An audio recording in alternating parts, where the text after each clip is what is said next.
자, 페이지 92페이지요. 오늘은 지구 시스템에 대한 내용을 설명드립니다.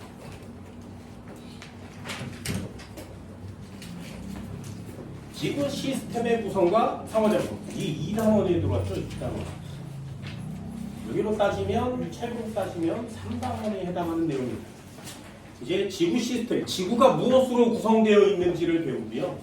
그리고 순환, 물질의 순환에 대한 내용을 배우고, 땅덩어리가 어떻게 움직이는지를 배우고, 중력이 어떻게 작용하는지 이렇게 세 종류를 배우면 이 책 한 권이 끝납니다. 책이 총 2권으로 되어 있거든요. 그런데 굉장히 많은 내용들을 니네들 배워왔습니다.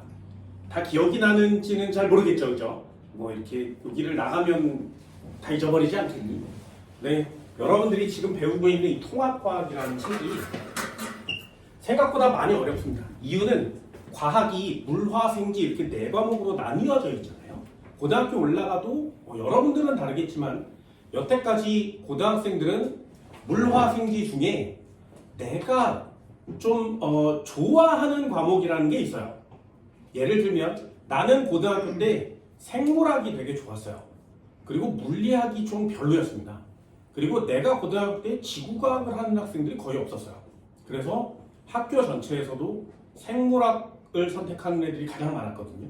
그리고 취업이 가장 잘 되는 과가 화학과였어요. 그래서 생물학과 화학을 하는 애들이 많았습니다. 문제는 물화생지라는 과목이 과목별로 이렇게 나뉘어져 있다 보니 나는 물리가 체질적으로 좀 안 맞는 것 같아, 생물학이 좀 재밌어 라든가 나는 생물을 외우는 게 너무 많아 졸라 짜증나, 차라리 공식을 계산하는 게 편해, 물리를 하는 학생들이 있었거든요. 그래서 2학년 이과생이 되면 내가 좋아하고 원하는 과목을 선택해서 배울 수 있었어요. 그런데 이 통합과학이라는 고등학교 1학년 책은 물리, 화학, 생물, 지구과학이 모두 다 섞여 있단 말이죠. 그래서 이런 책을 공부하기는 생각보다 훨씬 더 어렵습니다. 되게 수박의 겉만 이렇게 배우고 속을 안 배우는 거고요. 그리고 영화로 따지면 예고편만 보는 거예요. 내가 좋아하고 재밌어하는 영화를 처음부터 끝까지 보는 게 맞잖아요. 그런데 그냥 예고편만 이거 보고 나 봤어 이렇게 하는 게 통합과학이기도 합니다. 문제는 이 통합과학이 예고편처럼 요만큼이 나와 있는 게 아니라 좀 많이 나와 있어요. 그래서 이런 것들도 한번 쭉 배워보는 건데 2가지 포인트는 꼭 맞춰줍니다. 어느 부분은 재밌고 어느 부분은 재미없어. 그런 부분을 여러분들 스스로 좀 골라보세요. 이게 사람마다 좀 다르거든요. 예를 들면 별과 우주를 배울 땐 좀 괜찮았는데 신소재를 배울 때 뭐 졸라 짜증나 뭐 이런다든가, 나는 초전도체 할 거야 뭐 졸라 재밌어 뭐 이러면서 그건 하는데 화학 결합은 너무 어렵다든가, 이런 것들을 하나씩 하나씩 골라가는 겁니다. DNA를 배웠는데 이게 뭔지 모르겠어 뭐 이런 것들도 나는 생물학이랑 잘 안 맞나 봐, 이런 것들을 잘 골라내세요. 여기학 분자 학생 중에 이과생 학생들이 좀 많다면 대학교에 이과라는 과를 선택할 텐데 그 이과라는 과목 자체가 물화생지를 다 배우는 과는 없습니다. 항상 언제나 물리 관련과, 화학 관련과, 생물 관련과 이렇게 되어 있거든요. 내가 좋아하는 과목이 어떤 건지를 스스로 잘 선택하셔서 그 과목이 만약에 선택이 됐다면 좀 더 많은 선행을 하셔서 아주 다양한 것들을 배워보세요. 한 과목에 전문가가 되는 게 우리가 해야 될 일입니다. 우리나라의 대학교의 특성상 뭐 화학뿐만 아니라 과학뿐만 아니라 수학을 잘해야 한다라는 선입견들이 있어요. 그리고 영어나 국어로 최저를 맞추고 대학 갈래요 뭐 이런 사람들도 있거든요. 그런데 우리나라의 이과형 과목들은 거의 대부분 다 과학 과목들입니다. 그래서 과학을 한 과목만이라도, 한 분야만이라도 좀 전문적으로 좀 잘해내는 사람들을 기르는 게 대학교이기 때문에 여러분들도 대학 갈 때 그 과학 한 과목이 꽤 좋은 대학을 가게 해줄 겁니다.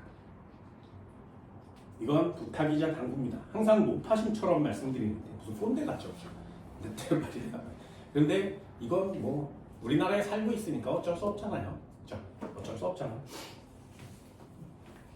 그건 뭐 과학 잘해라 얘들아 한 과목이라도 좀 열심히 꽤 잘해보세요. 내가 고등학교 때는 국어랑 생물에 미쳐 있었거든요. 그래서 국어, 생물은 꽤 잘했었어요. 꽤 잘했었습니다. 내 공부의 끝을 어떻게 보는지 잘하고 못하는 거의 기준이 뭐냐면 항상 이런 거 설명해줘요. 반에 전교 1등이나 반 1등이 있어. 니네도 학교를 이렇게 다니다 보면 전교 1등이 누군지 알죠? 그죠?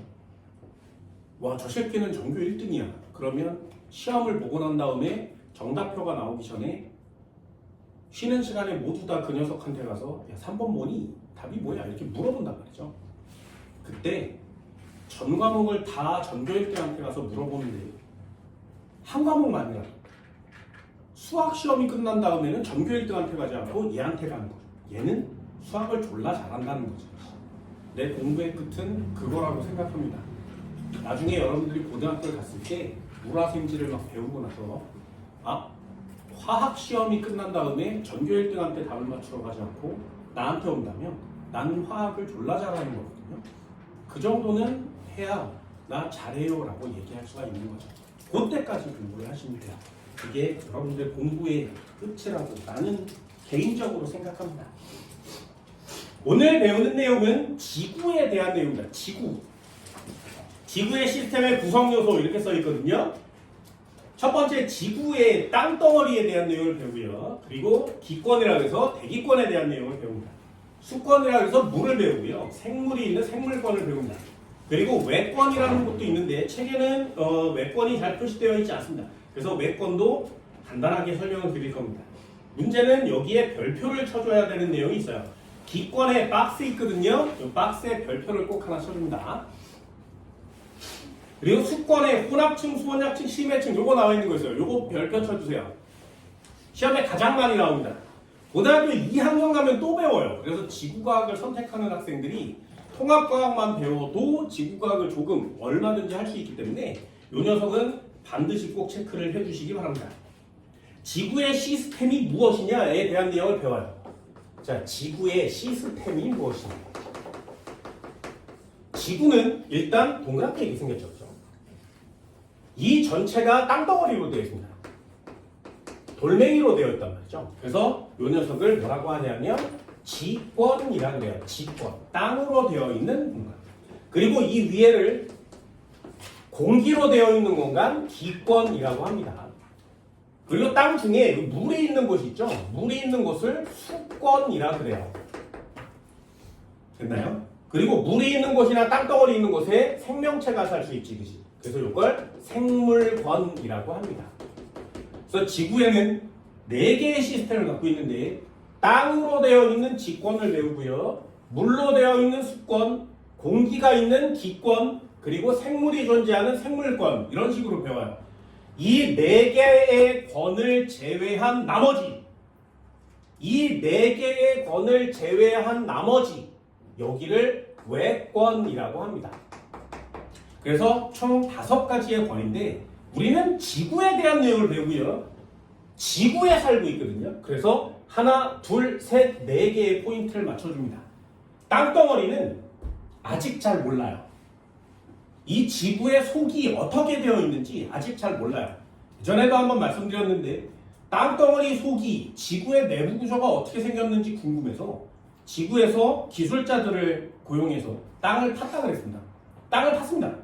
30년 동안 땅을 팠어요. 그래서 땅 속에 들어가서 이 속이 어떻게 되어 있는지 봅시다. 이렇게 팠는데 이 지구의 내부가 6,400km거든요. 반지름이. 그런데 30년 동안 땅을 파서 3km 들어갔어요. 6,400m인데 3km 들어갔습니다.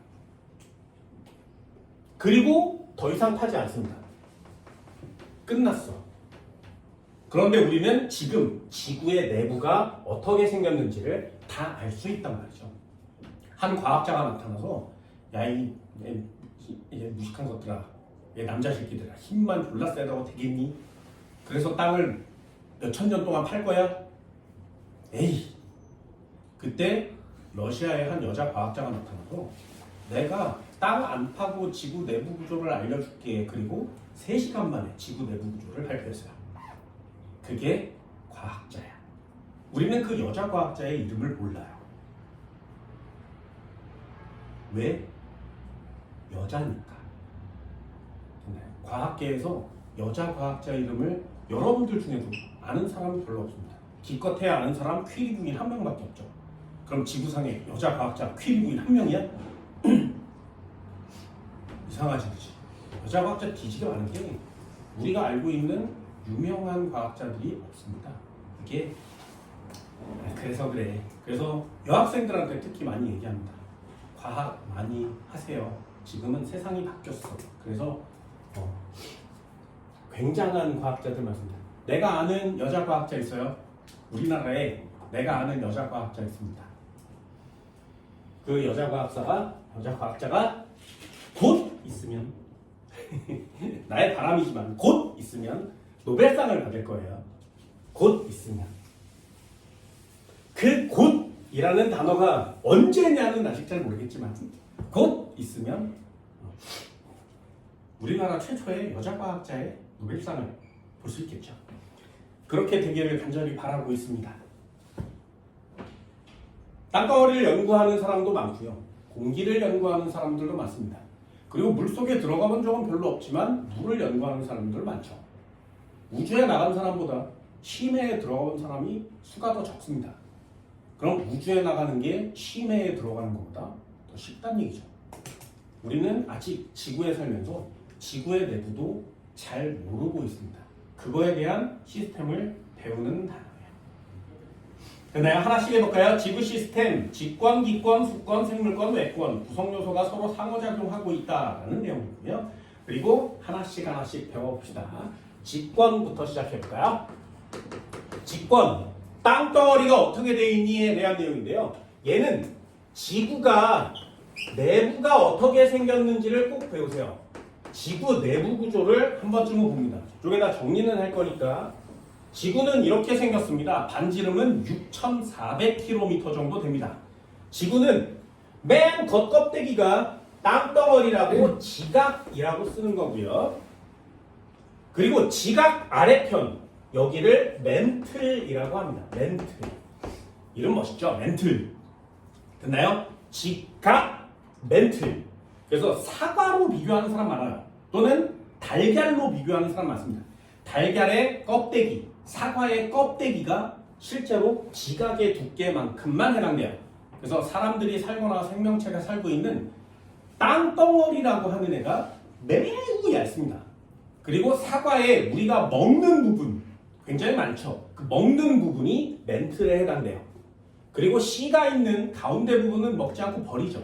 그 부분에 해당되는 내용이 핵이라는 녀석입니다. 되게 간단하죠. 핵은 두 부분으로 되어 있는 거 알고 있나요? 하나는 외핵이라고 하고요. 하나는 내핵이라고 합니다.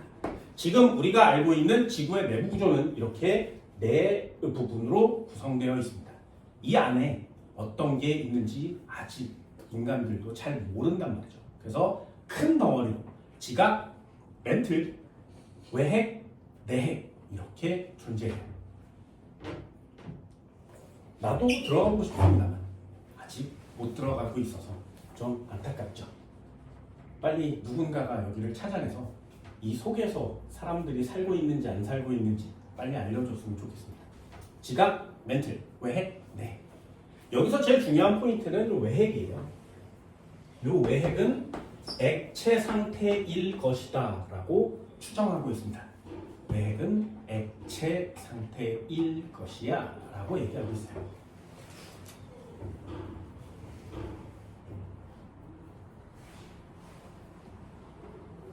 이 외핵이 액체 상태이기 때문에 지구에 생명체가 살 수 있습니다. 이게 액체 상태가 아니면 지구에 자기장이 생기지 않아요. 자기장이 생기지 않으면 태양에서 오는 유해한 광선들을 막아낼 수가 없습니다. 그래서 지구에는 생명체가 존재할 수 없는 행성이 돼요.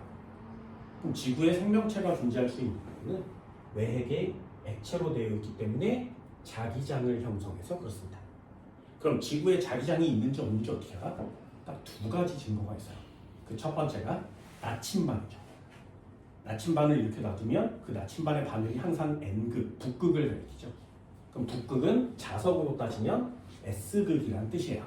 지금 지구가 이따만한 막대 자석의 형태를 띠고 있는데 북극은 S극입니다. 여기가 N극이죠. 남극이 N극이에요. 그래서 나침반을 놔두면 뾰족한 부분, 빨간색 부분이 자석의 N극입니다. 그래서 N극 부분이 S극에 끌려가서 S극을 이렇게 가리키는 거죠. 이 상태가 되어 있어요. 그래서 여기서 자기장이 나오기 때문에 태양에서 오는 강선들을 막아줍니다. 왜 N극과 S극이 이렇게 휙 하고 바뀌는 거 알고 있니? N극과 S극은 주기적으로 바뀝니다. 그래서 지구의 자기장이 역전되는 현상들이 나타나요. 나도 그거 되게 궁금하거든요. 내가 살아있는 동안 바뀌어봤으면 좋겠는데 이게 되게 시간이 깁니다. 13만 년인가 그래요. 그럼 그 주기 동안 바뀌는 걸 본 인간들이 거의 없겠죠.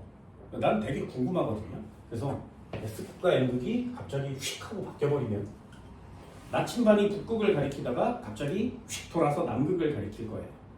근데 그게 뭐? 아니요. 그게 중요한 게 아니라 지금 지구에 살고 있는 생명체들 중에 머리 안에 자석을 갖고 있는 애들이 있어요. 알고 있니 니네? 머릿속에 자석 갖고 있는 생물? 예를 들면 거북이요. 나중에 집에서 거북이를 기르거나 거북이가 이렇게 있으면 머리에다 자석을 이렇게 갖다 대. 그럼 자석이 머리에 딱 달라붙을 거야. 또는 자석을 이렇게 가까이 가두면 거북이가 와서 달라붙을 거예요. 실제로 그렇게 세진 않아요. 머리에 자석이 있어요. 그래서 거북이가 바닷속을 이렇게 헤엄치는데 자기가 갈 부분을 이 머릿속에 자석을 이용해서 방향을 정할 수 있습니다. 그리고 철새들이 있어요. 겨울에 여름에 움직이는 철새들. 아래 동네에서 살다가 추운데 동네로 가볼까? 막 가죠. 그때 하늘을 날면서 내가 가야 할 곳을 방향을 정해서 가거든요. 그때 지구의 자기장을 이용해서 방향을 찾습니다. 그래서 이 지구 자기장이 역전되잖아요. 그러면 철새들이 날아가다가 뭐야? 방향이 이상해졌지. 그래서 지구 자기장이 변하는 걸 가장 먼저 아는 애들이 새예요. 새가 이렇게 날아가다가 방향을 상실합니다. 그래서 새가 날아가다가 벽에 막 부딪혀요. 땅에 떨어져요. 자기가 날아가야 할 방향이 사라졌으니까. 되게 끔찍하겠지, 그치? 그런 거 나도 한 번쯤은 어떤 현상이 일어나는지 한번 보고 싶습니다만 니네들이 해야 되는 건 뭐라고? 순서를 외우세요. 지각, 멘틀, 외핵, 내핵. 됐나요? 특히 포인트 외핵은 액체로 되어 있다. 됐죠? 좋은 살을 한번 붙여봅시다. 이쪽에 붙여봤습니다. 지구 시스템. 뭐라고? 땅덩어리 지권, 공기 기권, 물 수권, 사는 생물권, 그리고 플러스 알파 외권. 지구 시스템에 대한 내용이에요. 자, 1번부터 해볼까요? 지권.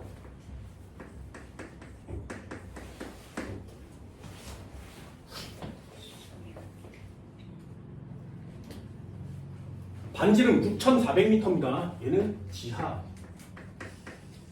6,400km까지. 상식으로 한번 보겠습니다. 지구의 반지름은 6,400km 정도 됩니다.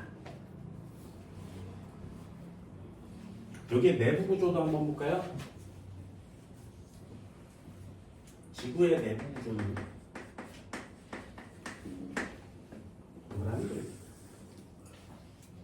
맨 겉부분 이름을 뭐라고 한다고? 땅덩어리 지각이라고. 지각 바로 밑에 이 부분을 멘틀이라고 합니다. 그리고 가운데 핵이 존재하고요. 또 다른 핵이 있어요. 첫 번째 있는 핵을 외핵이라고 하고요. 안쪽에 존재하는 핵을 내핵이라고 합니다.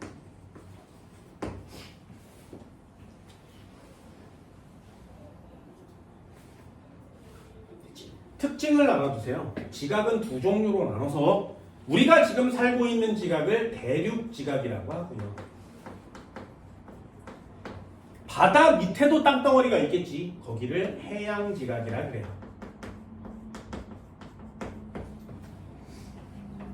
물은 이 지각 위에 떠 있는 거거든요. 대륙 지각, 해양 지각. 누가 더 두껍니? 누가 더 얇으니? 이것도 뭐 외우는 게 아니라 대륙이 있고요. 바닷속에 물이 여기까지밖에 안 차 있죠. 그죠? 사람 여기 살거든요. 물고기는 여기 살죠. 그죠? 됐나요? 땅덩어리 여기 멘틀이에요. 멘틀. 멘틀 위에 땅덩어리가 존재하는데 이 지각입니다. 그런데 물 밖으로 튀어나와 있는 애를 대륙 지각이라고 하는 거고요. 물 안쪽에 밑에 가라앉아 있는 애들을 해양 지각이라고 합니다. 그러면 대륙 지각과 해양 지각 중에 누가 더 두껍니? 얘는 이만큼이고요. 얘는 요만큼이죠. 그러니 대륙 지각은 두꺼워요. 이렇게 쓰는 거예요. 그래서 두꺼우니까 물 위로 올라와 있는 거 아니겠니? 됐죠? 굉장히 간단하게 써요. 대륙 지각은 두껍습니다. 해양 지각은 얇아요. 대륙 지각은 한 30km 정도 되고요. 30km 정도 됩니다. 그리고 해양 지각은 뭐 3에서 한 6km 정도 되거든요. 그러니까 대륙 지각이 두꺼우니까 물 위로 올라와 있구나 이렇게 쓰는 겁니다. 그럼 두 번째, 누가 더 무겁니? 이렇게 물어보면 해양 지각은 물 밑에 가라앉아 있고요. 대륙은 물 위로 솟아 올라와 있지. 그러니 당연히 얘는 두껍지만 가벼워요. 얘는 얇지만 무겁습니다. 요거에 대한 내용을 다음 시간에 또 한 번 배우게 됩니다. 대륙 지각은 두꺼운데 가볍고요. 해양 지각은 얇은데 무겁습니다. 이걸 과학적 단어로 뭐라고 하냐면 가벼우면 밀도가 작아요 이렇게 표시하고요. 무거우면 밀도가 커요 이렇게 얘기합니다.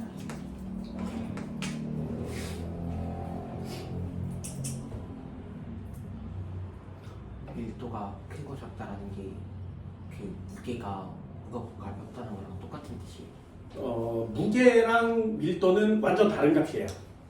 완전 다른 내용입니다. 무게가 많이 나간다 그래서 밀도가 큰 건 아니고요. 밀도가 많이 나간다 그래서 뭐 무게가 많이 나가는 건 아니에요. 밀도와 무게는 다른 개념이에요. 근데 그걸 우리는 혼용해서 쓴단 말이죠. 무겁다가 무슨 뜻이야? 몸무게가 많이 나가는 건 아니고요. 무겁다의 개념은 밀도가 크다 작다의 개념입니다. 그래서 이것도 헷갈리는 사람 많은데 몸무게는 맞죠. 무겁다 가볍다가 아니고요. 이 무게니까 그렇게 쓰는데 얘는 지구가 나를 당기는 힘이에요. 지구가 나를 당기는 힘. 그럼 힘은 무거워요 가벼워요 라는 단어를 쓰지 않죠. 와, 힘 졸라 무거워요 이러진 않잖아요. 되게 이상하지 않니? 힘은 크다 작다의 개념입니다. 그래서 몸무게 졸라 커 이렇게 얘기하는 거야. 야, 오늘은 몸무게가 좀 작아졌는데 이렇게 얘기하는 거예요. 원래 그렇게 써야 돼. 한국말 되게 어렵습니다. 그런데 밀도는 뭐냐면 밀도의 개념은 부피분의 질량 값이거든요. 요걸 따지고 보면 금속이 있어, 물이 있어. 그럼 물 속에 금속이 뜨니 가라앉니? 네, 금속이 가라앉아요. 그럼 금속이 아래로 내려가고 물이 위에 있다는 얘기지. 왜요? 그게 밀도예요. 애들 사이에 밀도 차이 때문에 위치의 또 관계가 성립하는 거예요. 그럼 이걸 보고 우리는 금속이 가라앉았네? 그냥 편하게 금속이 무거우네? 됐나요? 무겁다 가볍다의 개념은 밀도가 커요 작아요의 개념을 쓰는 게 맞아요. 됐나요? 그 얼음은 물에 떠 안 떠? 진짜요? 얼음은 물에 뜨죠? 왜요? 몸무게가 얼음이 많이 나가니까? 아니요. 물이 몸무게가 많이 나가니까? 아니요. 얼음이 밀도가 작으니까요. 이렇게 쓴 거예요. 그게 과학적 단어가 됩니다.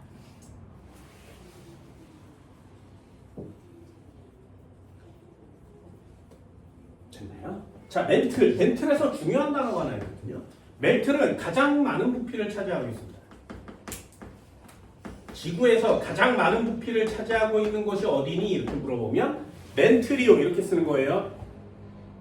단단한 암석으로 되어 있습니다. 단단한 돌멩이에요. 그런데 부들부들해요. 다시 단단한 암석인데 부들부들해. 야, 이게 뭐야? 지구과학은 진짜 웃기죠. 졸라 단단해요. 이게 내가 살고 있는 땅덩어리 지각보다 더 단단해요. 그런 완전 단단하고 밀도도 큰 돌멩이로 되어 있어요. 그런데 연약해요. 그래서 움직여요. 됐나요? 야, 진짜 지구과학 이해하기 어렵습니다. 자, 질문 한번 해볼까? 니네들도 한번 해보세요. 1년인데요. 1년에 3cm 가요. 움직이는 거야, 안 움직이는 거야? 안 움직여요? 움직여요? 한 번만 더요. 에베레스트 산이 1년에 3cm씩 높아져요. 높아지는 거야, 안 높아지는 거야? 지구 전체로 따져서 1년에 3cm 가요. 움직이는 거야, 안 움직이는 거야? 움직이긴 하죠, 그죠? 지구과학은 시간의 개념이 추가돼요. 예를 들면 1년에 3cm를 가요. 10년이면 30cm 가겠지. 100년이면 3m를 갑니다. 됐나요? 1000년이면 30m를 가죠. 그럼 1억 년이면요. 졸라 많이 간 거 맞지? 그래서 움직여요 라고 표시해요. 한 번만 더 해볼까요? 지구과학이 너무 어려워. 유리. 우리가 보고 있는 이 유리는 고체일까요? 액체일까요? 유리 고체야, 액체야? 고체. 네, 유리 고체예요. 왜요? 고체의 정의, 형태가 변하지 않아요. 일정한 형태를 만들어 놓으면 더 이상 형태가 변하지 않는 걸 고체라고 해요. 그게 고체의 정의예요. 액체의 정의는 뭐냐면 중력을 받아서 형태가 변해요. 흘러내려요. 됐니? 담는 그릇에 따라서 모양이 변하면 그걸 액체의 정의라고 해요. 그럼 유리는 고체인 거야, 액체인 거야? 고체. 됐어요? 저거 유리를 만들어 놨잖아요? 저게 흘러내리고 있니? 아니잖아. 근데 지구과학자한테 물어보면 액체예요 라고 얘기해요. 왜요? 유럽에 아주 오래된 성당이 수백 년 된 사원이 있어. 성당에 유리에 스테인드 글라스가 있죠. 굉장히 아름답습니다. 그 스테인드 글라스가 유리로 되어 있잖아. 그 유리를 꺼내다가 두께를 측정해 보면 아래쪽이 두꺼워요. 몇백 년 동안 흘러내려온 거지. 그래서 시간이 오래 지나면 형태가 변할 수 있기 때문에 이걸 액체야라고 하는 지구과학자들이 많은 거예요. 있어. 과학자들 아직도 실험하는 거. 타르. 고체니 액체니? 고체거든요. 석유화합물입니다. 고체예요. 그래서 어떤 과학자가 이게 고체라고? 좋아, 내가 이거 액체임을 증명해 줄게. 그래서 이렇게 생긴 깔때기를 설치해서 여기다가 얘를 넣었어요. 그리고 기다려. 얘가 만약에 쭉 흘러서 여기서 뚝 떨어지면 이거 액체 맞죠? 기다렸어요. 그랬더니 우리는 고체라고 알고 있었던 애가 한 방울이 떨어진 거야. 얼마 만에? 70년 만에. 그래서 야 이거 액체지! 라고 얘기했더니 야 이게 액체이려면 말이야 적어도 3방울은 떨어져야 돼 이렇게 얘기를 한 거야. 그래서 2방울 떨어졌어요. 아직 기다리고 있습니다. 근데 시간이 지나다 보니 이 과학자가 죽었어. 그래서 그걸 후손 애들이 계속 우리 할아버지가 맞아! 이러면서 계속 기다리고 있습니다. 만약에 이 녀석 3번째 방울이 떨어지는 순간 이 녀석은 액체야 라고 다시 분명히 되겠죠.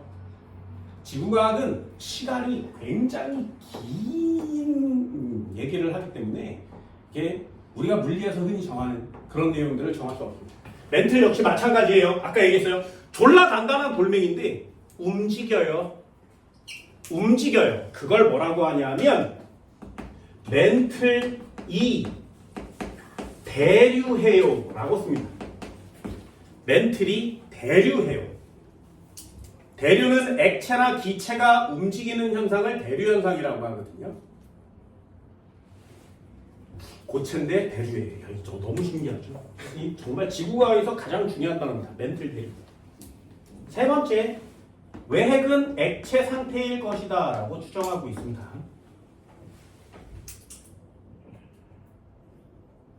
내핵은 고체 상태일 것이다 이렇게 얘기하고 있습니다.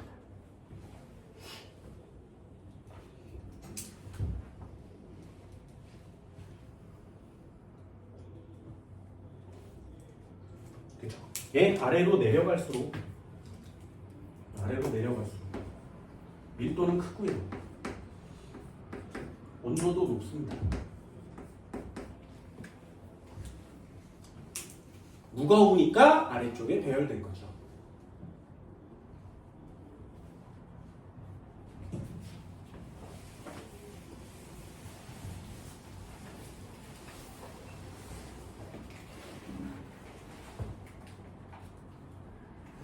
그럼 또 묶어볼까요?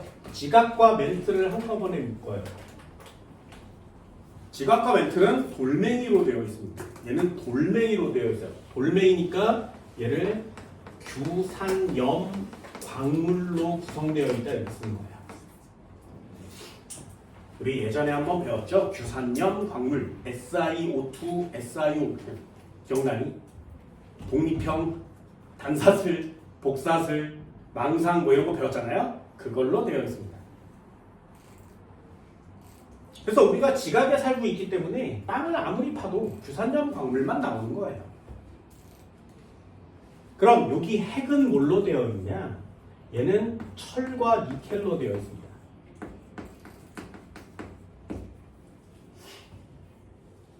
철은 Fe라고 쓰고요. 상식으로. 니켈은 Ni라고 씁니다.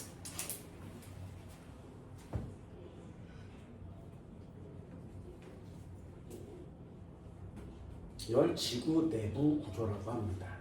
하나 상식. 지각과 멘틀 어디까지는 지각이고 어디까지는 멘틀이니 그 경계. 요거 하나는 상식으로 알아두세요. 지각과 멘틀의 경계.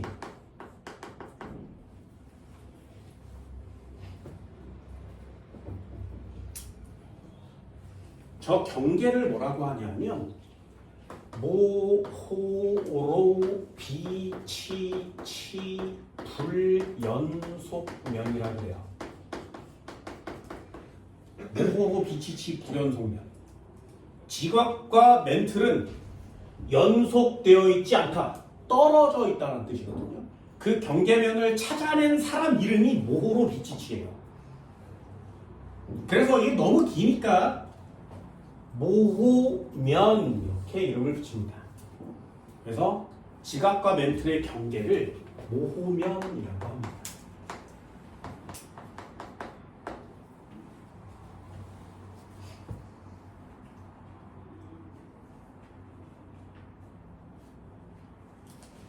이걸 이름 붙였더니 멘틀과 외핵 사이에도 경계면이 존재하겠죠.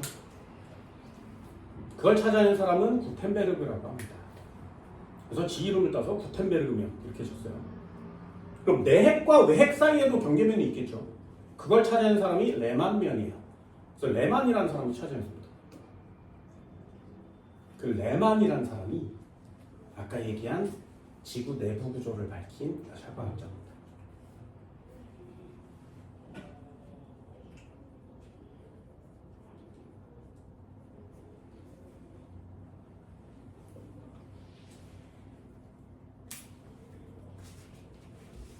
그렇죠?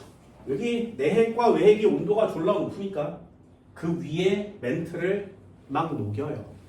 그 중에 좀 많이 녹아있는 부분을 우리는 마그마라고 하는 거죠. 그게 지각 밖으로 뿜어져 나오면 용암이라고 하고요. 그래서 생겨난 걸 화산이라고 하는 겁니다.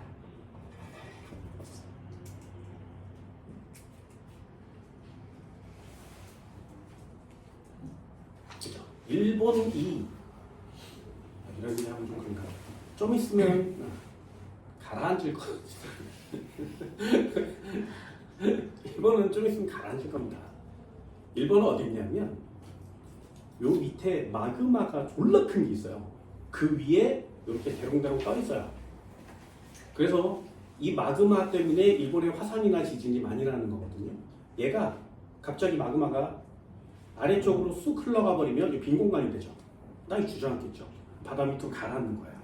근데 이 마그마가 야금야금씩 줄어드는 게 아니에요. 원래 이렇게 흘러가서 얘가 벌써 가라앉았어야 되는데 얘가 빠져나가야 하는 부분에 엄청나게 큰 돌멩이가 지금 막고 있어요. 이렇게. 그래서 얘가 막고 있고 거기 용암이 흘러서 가야 되는데 걔가 안 흐르고 그 위에 일본이 있는 거예요. 그래서 요 밑에 있는 돌멩이가 어느 순간 슉 하고 치워지면 이 마그마가 한꺼번에 푹 내려오겠지. 그러면 위에 있는 일본이 한꺼번에 푹 내려오는 거거든요. 그게 일본 침몰의 시나리오예요. 그래서 요게 무너지게 되면 일본은 한꺼번에 가라앉기 때문에 일본 애들이 이렇게 부들부들 떨면서 해외에 땅 사고 있는 거죠. 얼마나 무섭겠는 거죠. 니네 보세요. 좀 있으면 이 건물이 무너질 거야. 그럼 여기 학원 다니겠니? 근데 어쩔 수 없이 그 사람들은 거기 살아야 되잖아요. 얼마나 무섭겠어요. 일본 무섭습니다. 가면 막 지진 막 이런 건 아니니까. 두 번째도 한번 해볼까요? 요거 중요하다고 별표를 쳐드렸어요. 기권이라고 합니다. 기권. 요건 눈에 잘 안 보이기 때문에 좀 어렵습니다. 지구는 못 보기 때문에 어렵고요. 대기권은 안 보여서 어려워요.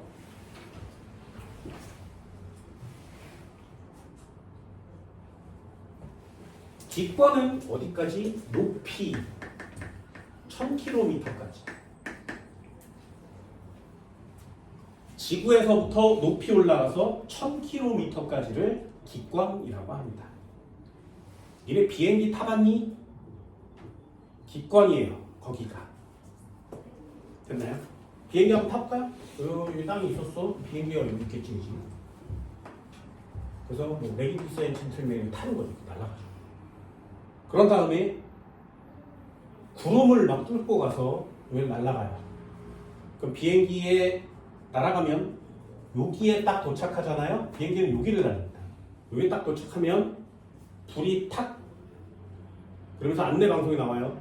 이제 안전벨트를 해제하셔도 됩니다. 단 기내가 불안정할 경우에 안전벨트를 다시 꼭 해주세요. 이런 얘기가 나와요. 이때 사람들이 화장실 가기 시작하는 거예요. 띵동 띵동 이러면. 그럼 비행기가 이렇게 날아가는 동안에 여기 구름이 있지, 그지? 그죠? 그럼 비행기는 구름 위를 나르죠. 비행기 위쪽에는 구름이 잘 존재하지 않습니다. 그래서 구름은 항상 요 아래 부분까지만 생겨요. 궁금했겠지. 왜 구름은 여기만 생기고 비행기는 왜 구름 위를 날아다니는 것이냐. 됐나요? 그게 우리가 해야 되는 목표 지점인 거예요. 옛날에 몰랐어요.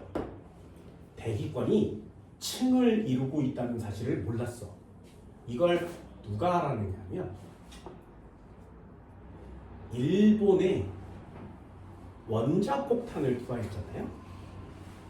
그지? 미국 애들이 이렇게 가서 일본에 원자폭탄을 떨어뜨렸습니다. 그런데 이 원자폭탄이 터지면 이렇게 큰 버섯구름이 피어나죠. 그죠? 그때 이 비행기가 이렇게 가다가 원자폭탄을 떨어뜨리고 가야 되는데 이 폭발력이 너무 크고 구름이 너무 빨리 생겨서 얘가 가다가 휩쓸려서 죽어요. 그래서 이 원자폭탄을 싣고 떨어뜨리는 임무를 부여받은 사람은 곧 죽을 거야. 되셨나요? 갈 거야, 안 갈 거야? 너 떨어뜨리면 죽는다. 갈 거야, 안 갈 거야? 대신에 이걸 떨어뜨리면 우리가 승리할 수 있어. 갈 거야, 안 갈 거야? 가지 마. 가는 거 아니야. 되게 그런 성격을 갖고 있는 사람이 탔겠죠. 그 사람 못 돌아올 거 아니야? 여기 휩쓸려서도 못 돌아오고요. 원자폭탄을 싣고 일본까지 가는 동안에 비행기의 연료가 다 떨어져요. 그래서 되돌아오지도 못해요. 그때는 공중급유 시스템이 없었으니까. 그럼 비행기에 타서 폭탄을 떨어뜨리는 모든 사람들은 죽을 각오를 하고 가는 거지. 연료도 없고 떨어뜨리면 그냥 뒤지는 거니까. 그래서 갔어. 떨어뜨렸어. 역사를 바꿔놓은 순간이다. 그럼 니네가 조종사야. 가다가 원자폭탄을 떨어뜨렸어. 버섯구름 졸라 버리네. 저 새끼 다 죽었는데. 이러고 갔어. 곧 있으면 떨어져 죽을 거야. 그럼 어떻게 할 거야? 근데 이 사람들은 살았어요. 절대로 살면 안 돼. 다 죽을 거거든요. 그런데 살았습니다. 왜냐하면 여기 가다가 떨어뜨렸잖아. 그리고 가면은 휩쓸려 죽는 거야. 그리고 여기를 무사히 통과하더라도 엔진에 연료가 떨어져서 죽는 거죠. 그때 이 조종사가 인생 뭐 있어? 야, 인생 뭐 있어? 야, 떨어뜨렸어? 이제 죽을 거야? 그럼 나는 우주로 갈 거야. 그래서 비행기를 떨어뜨리고 확 당겨서 하늘로 올라간다. 이렇게 쫙 올라가요. 이게 이 사람들의 운명을 바꾸는 순간. 막 올라갔더니 갑자기 어느 궤도에 도달하니까 비행기가 저절로 막 날아가는 거예요. 저절로 막 날아간다. 얘가 비행기가 이렇게 하늘로 막 날아가다가 갑자기 이리로 막 가요. 나는 이렇게 하고 있는데 이렇게 가는 거야. 와, 이 시간 뭐야? 내가 갔어. 그래서 이 비행기가 막 날아가서 중국에 떨어져요. 그래서 살아납니다. 그래서 사람들이 야, 이 시대가 네가 어떻게 살았어? 몰라, 나 우주로 가려고 그랬는데 중국에서 발견됐어. 나 살았어. 야, 이거 뭐야? 어떻게 된 거야? 몰라, 누가 말 이러는데 그래? 여기 뭔가 있나 보다. 그래서 여기 부분을 연구하기 시작한 거죠. 여기에 엄청난 공기의 흐름들이 존재했던 거예요. 그걸 제트기류라고 합니다. 그래서 지금 비행기들이 요걸 타고 좀 더 빨리 가는 거예요. 그래서 비행기가 갈 때 시간과 올 때 걸리는 시간이 좀 달라요. 그거는 기류를 타냐 거슬러 올라오냐의 차이예요. 지금 요 길을 운행하고 있습니다. 이 기류가 요 구름의 위쪽에 있어요. 그래서 고기를 타고 다니는 거예요. 이 사람이 그걸 안 했으면 지금 비행기도 졸라 느렸겠죠. 그렇죠? 아니면 구름 속을 날아다닐 수도 있습니다. 지금 비행기 졸라 빨라요. 기권. 그럼 아래쪽과 위쪽은 공기의 흐름이 좀 다르네. 그렇다면 그 위쪽. 그렇다면 그 위쪽. 그래서 총 4개의 층을 찾아냅니다. 첫 번째가 대륙권이라는 곳이고, 두 번째 이름을 성층권이라고 합니다. 세 번째 이름을 중간권이라고 하고요. 네 번째 이름을 열권이라 그래요. 대륙권, 성층권, 중간권, 열권. 이 기권의 분류는 무엇을 가지고 따지는 거냐면 높이 올라갈수록 온도가 어떻게 변하니? 이로 따집니다. 높이 올라갈수록 온도가 어떻게 변하니? 그래서 사람들이 따져본 거예요. 여기다 기구를 설치해서 얘를 날려. 그리고 각각 높이마다 온도를 재요. 그래서 높이 올라갈 때마다 온도가 어떻게 짓는지 쟀더니 온도라는 애가 높았었는데 높이 올라갈수록 온도가 점점 낮아진다는 사실을 알아냈습니다. 올라갈수록 낮아져요. 비행기는 졸라 추운 데서 납니다. 그래서 비행기는 에어컨이 없어요. 알고 있나요? 비행기 에어컨 없습니다. 상식도 없고. 선생님 여기 들으면 바람 나오던데요? 아니요. 비행기는 졸라 추운 하늘을 졸라 빠른 속도로 날아요. 그러니 되게 차단 말이죠. 에어컨을 틀 필요가 없지. 바깥에 있는 공기를 온도를 높여서 안으로 집어넣어 주는 거예요. 그리고 비행기에 에어컨을 달면 비행기가 졸라 무거워지잖아. 그래서 가급적이면 가볍게 만드는 겁니다. 필요가 없죠. 니네 남극에서 에어컨 틀 거야? 좀 이상하지. 그런 거랑 비슷해요. 온도가 점점점 올라갈수록 낮아지는 층이 있어요. 그러다가 계속 낮아져야 되는데 어느 순간 갑자기 온도가 올라가기 시작합니다. 아, 그러면 온도가 낮아질 때까지를 한층, 다시 온도가 높아져서 다시 낮아질 때까지 한층, 또 이렇게 가다 보면 또 낮아지고요. 다시 올라가요. 아, 낮아졌다 올라갔다 낮아졌다 또 올라갑니다. 그래서 총 4개의 층으로 구별합니다. 낮아지는 부분까지를 대류권이라고 하고요. 다시 높아지는 부분까지를 성층권이라고 합니다. 다시 낮아지는 데를 중간권이라고 하고요. 다시 높아지는 데를 열권이라고 하는 거예요. 그래서 높이에 따른 온도 분포로 기권은 분류합니다. 대류권, 성층권, 중간권, 열권. 이 그래프를 한 번에 그리면 나머지를 외우지 않아도 상관이 없어요. 잘 들어보세요. 여기 사람이 여기 서 있어. 그럼 지금 사람이 여기 서 있으니까 이 사람은 온도가 되게 높지. 그죠? 지금 아래는 온도가 높아요. 그런데 이 위는 온도가 낮죠. 그렇죠? 그럼 온도가 높은 데에 있는 공기는 위로 뜨겠지. 온도가 낮은 곳에 있는 공기는 아래로 내려오겠지. 됐나요? 그래서 온도가 높은 공기는 하늘로 올라가요. 막 올라갔다가 온도가 낮아지면 다시 내려옵니다. 올라갔다 내려왔다를 계속 반복하겠죠. 이 흐름을 뭐라 그래? 대류라고 하는 거예요. 그래서 온도가 낮아지는 구간은 아래쪽은 높고 위쪽은 낮으니까 대류 현상이 있겠구나 이렇게 쓰는 겁니다. 이 대류 현상이 있습니다. 한 번만 더요. 여기도 한번 해볼까요? 얘는 여기가 온도가 낮아요. 그리고 위쪽은 온도가 높아요. 그러니 낮은 공기는 계속 아래에 있으려고 하고요. 높은 공기는 위쪽에 계속 있으려고 합니다. 그럼 위아래의 공기가 서로 섞이지가 않죠. 그래서 성층권은 대류가 없습니다. 그럼 다시요. 중간권 한번 볼까요? 중간권은 아래쪽이 온도가 높죠. 위쪽이 온도가 낮죠. 그러니 여기 있는 기체는 올라가고요. 여기 있는 기체는 내려와서 역시 대류 현상이 있어요. 열권도 마찬가지. 올라가면 여기는 온도가 낮아요. 위쪽은 온도가 높아요.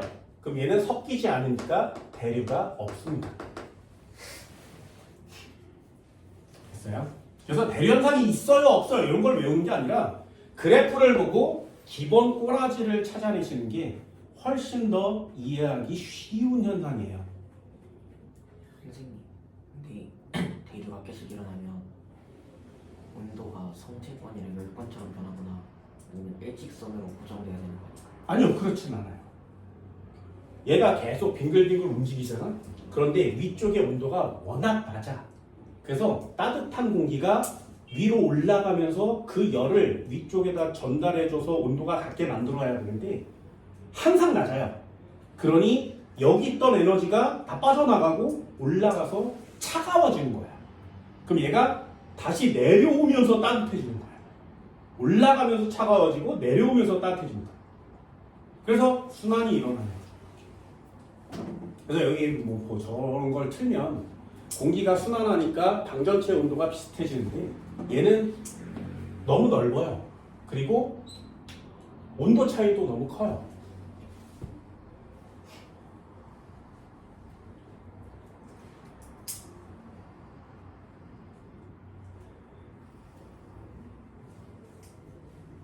되니? 자, 여기까지 한번 정리를 해볼까요?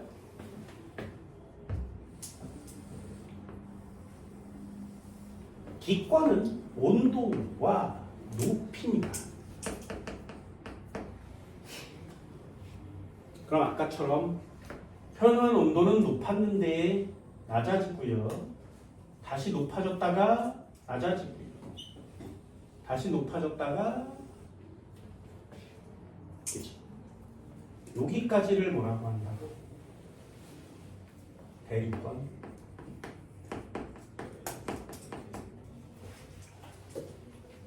여기까지를 뭐라고 한다고? 성층권. 여기까지를 뭐라고 한다고? 중간권. 맨 위를 뭐라고 한다고? 열권. 자, 이름은 됐나요? 대립권, 성층권, 중간권, 열권. 그럼 첫 번째 포인트만 하나 해봅시다. 사람을 세웠어요. 그러면 얘 바닥은 온도가 높다 그랬지, 그죠? 위쪽은 온도가 낮아요. 그럼 온도가 높은 공기는 위로 올라가고요. 온도가 낮아진 공기는 아래로 내려와요. 그래서 그래프가 이렇게 생기면 대류 현상이 일어납니다. 대류 있어요. 이렇게 생기면 대류 있어요. 반대로 얘는 온도가 낮아요. 얘는 온도가 높아요. 낮은 애는 계속 아래쪽에, 높은 애는 위쪽에 섞이지가 않습니다. 섞이지가 않아요. 대류 없어요. 열권도 역시 섞이지 않아요. 대류 없어요. 이렇게 정리했죠.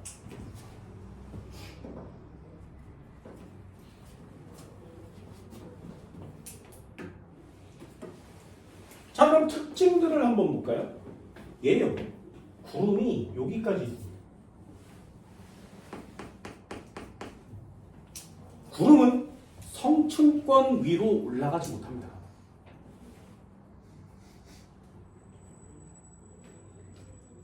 왜냐하면 아래쪽에 땅덩어리에 있던 공기가 위로 올라가면 구름이 되는 거예요.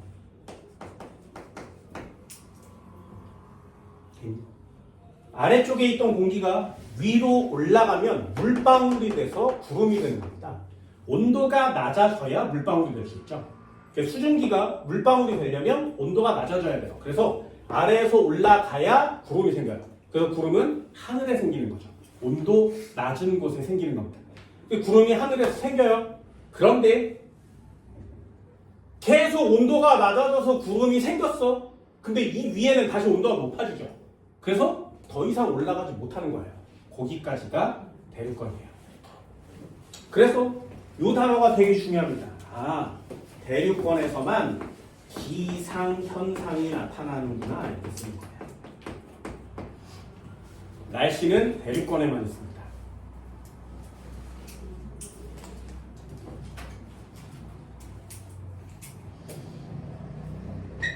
그래서 집을 이 대류권을 이렇게 뚫고 여기에다가 성층권에다 이렇게 집을 짓잖아요. 그럼 이 사람은 일기예보를 보지 않아요. 왜? 365일 맑습니다. 구름이 없죠. 그래서 요 대류권, 성층권에다 집을 지으면 365일 동안 맑고요. 단점이 딱 하나. 비행기가 옆으로 지나간다는 거죠. 비행기. 이렇게 비행기가 옆으로 지나갈 수 있어요. 그래서 잘못 틀면 비행기가 우리 집이랑 충돌을 할 수가 있죠. 그게 유일한 단점이에요. 근데 비행기도 뭐 항로들이 다 있으니까 거기를 뚫어서 이렇게 해서 높은 기둥으로 한 20km 만들면 되거든요. 그래서 20km 기둥 위에 집을 이렇게 지으면 365일 맑을 수 있습니다. 태풍도 발 아래로 지나가요. 태풍이 이러면서 다 볼 수 있어요. 뭐 번개도 아래에서 치는 거죠. 야, 그럼 거기서 이렇게 내려다보면 얼마나 멋있겠니? 막 아래부터 다 보이고 막. 단점 딱 하나 그랬어. 하나가 더 있겠다. 단점 하나가 뭐냐면 두 번째 단점. 구름이 햇빛을 가리지 않아요. 그래서 태양의 자외선이 가려지는 애가 없이 계속 내려줘요. 그래서 로션보다 선크림을 훨씬 많이 발라야 돼요. 만약에 안 바르면 성층권에 사는 사람들은 모두 다 타겠죠. 선크림 물론 많이 바르요. 그냥 나는 그냥 여기서 살래요. 나는 대륙권에 살래. 단 성층권은 말이죠. 대류가 없어요. 대류가 없는 층은 공기가 섞이지 않죠. 그래서 매우 안정되어 있습니다. 공기의 흐름이 없다는 거예요. 그래서 비행기가 성층권을 날아가는 거지.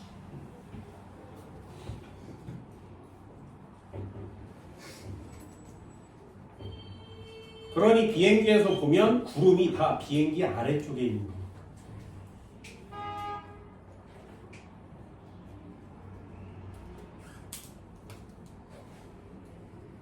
하나만 더요. 성층권에서 제일 중요한 단어가 있습니다. 대류 없어요? 매우 안정. 그것도 중요하지만 성층권에 지구에서 가장 유명한 애가 있습니다. 그 녀석이 오존층이죠. 그래서 자외선을 흡수해 줍니다. 이 성층권에 오존층이 없으면 지구상에 땅 위에 생명체가 살 수 없어요.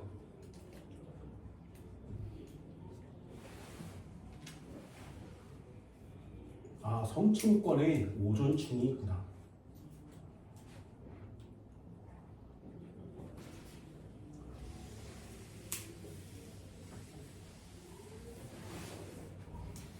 이 성층권에 오존층이 지구상의 생명체를 살게 해줬거든요. 니네들이 지금 살고 있을 수 있는 이유는 땅에서 생명체가 살 수 있는 이유는 오존층이 자외선을 막아주기 때문이에요.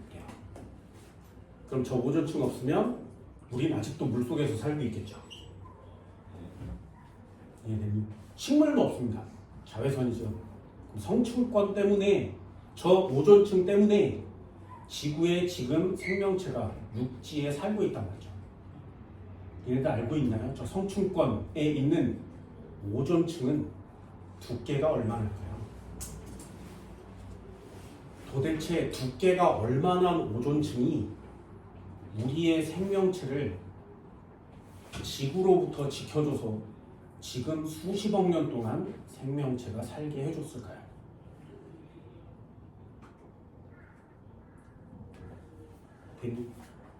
오존층의 두께는 3mm.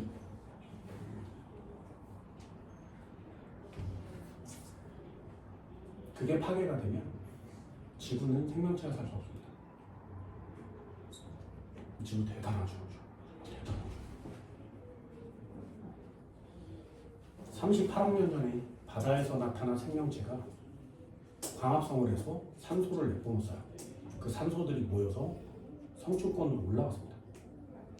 걔가 야 우리 여기서 자외선 좀 흡수해볼까? 그래서 오존층이 형성됐죠. 그 뒤에 육상 생명체들이 태어납니다. 그러니 이런 걸 안 배울 수가 없단 말이죠. 누가 찾아냈죠. 보이지도 않는 걸. 중간권 별로 내용 없습니다. 중간권은 대류 현상은 있지만 기상 현상이 없어요. 구름이 여기까지 못 올라가거든요. 열권이요. 대류 없어요. 매우 안정된 층이죠. 매우 희박한 공기가 남아있고요. 가벼운 공기가 남아있습니다. 인간은 여기까지 맨몸으로 올라갈 수 없습니다. 여기서 요만큼밖에 못 올라가죠. 에베레스트 산이 8,800m거든요. 8868 정도 됩니다. 68 올라가도 고산병에 걸려요. 산소가 부족해서 일반인은 올라가지 못하죠. 그런데 대륙권은 10km 위쪽까지 있거든요. 그러니 에베레스트 산보다 훨씬 높죠. 이 위쪽으로는 사람이 살 수가 없습니다. 그럼 10권에서 중요한 단어는 뭐냐? 한 번도 본 적 없는 거. 막 니네 중에 본 적 있나? 나도 한 번도 본 적 없는 거. 그래서 꼭 한번 보고 싶은 거. 캐나다라든가 아이슬란드에 가면 볼 수 있는 거. 그걸 오로라라고 합니다.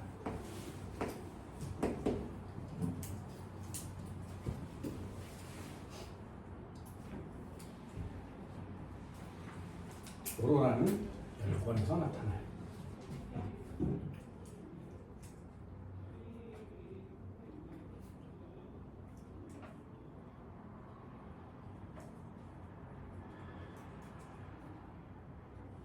이런 걸 찾아내는 사람도 진짜 대단한 사람들입니다. 그러니까 우주를 이렇게 그려주고 그림 한 방으로 그냥 끝나는 거죠. 우주를 그려주면 지구과학은 이렇게 그림을 갖고 노세요.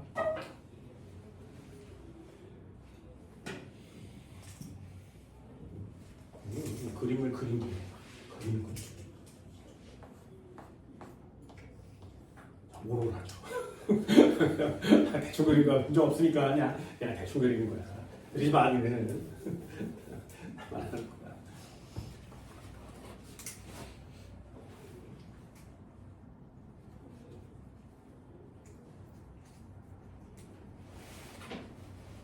됐나요? 이 정도는 가능한가요? 직관, 기관.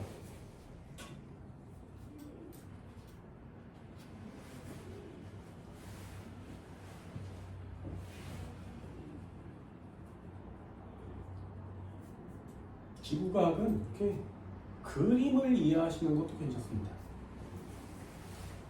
예전에 내가 학원 강사를 처음 시작했을 때 나는 강사한테 수업을 받아본 적이 한 번도 없거든요. 학원을 다녀본 적이 한 번도 없어요. 그래서 학원 강사가 어떻게 여기 서서 수업을 어떻게 하는지를 한 번도 본 적이 없습니다. 그래서 지금 내가 하는 강의도 뭐 어떻게 하는지 모르겠지만 그냥 내 맘대로 하는 거예요. 그냥 내 맘대로 하는 거야.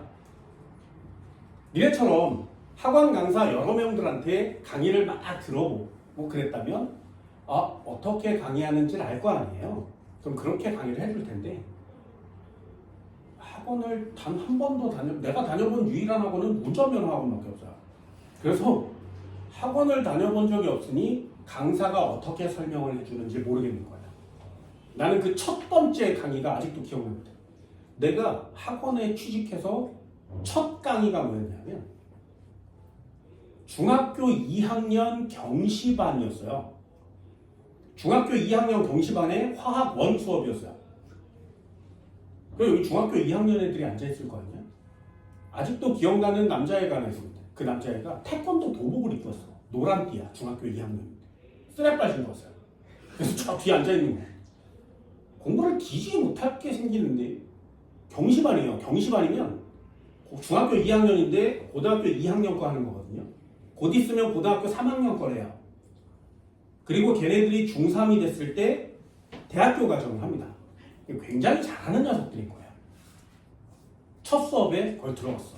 그래서 얘들아 내가 여기 화학원을 맡은 누구야? 이러면서 인사를 하고 애들 막 뭐야? 이러면서 듣겠죠.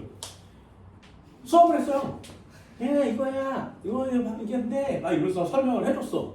그리고 수업이 다 끝난 다음에 다음 시간에 봅시다 그러고 나갔어요. 근데 그 당시에 그 학원의 출입구가 뒤쪽에 있었어. 그 칠판이 여기 있는 거거든요. 그래서 저기서 들어와서 여기서 수업하고 나가는 거야. 그래서 이렇게 나갔어. 여기서 걸어 나갔더니 그 뒤에 애가 수업 시간 내내 어떻게 앉아있냐면 저렇게 벽 뒤에 맨 뒤에 이렇게 앉아있으니까 출입문이 여기 있으니까 여기 벽이잖아요. 의자를 이렇게 뒤로 기대는 거야. 그지? 이렇게 기대서 대롱대롱 이러면서 계속 수업을 듣는 거야. 물론 짜증나잖아. 근데 첫 수업이니까 뭐라고 할 수도 없구만. 그래서 수업이 다 끝난 다음에 이렇게 쭉 나가고 있는데 걔가 수업이 끝나고 내가 나가니까 의자를 탁 해서 착 이렇게 앉는 거야. 그러더니 나가 이렇게 걸어오는 걸 보고 손을 이렇게 드는 거예요. 그래서 태어나서 처음 받아본 질문이겠지?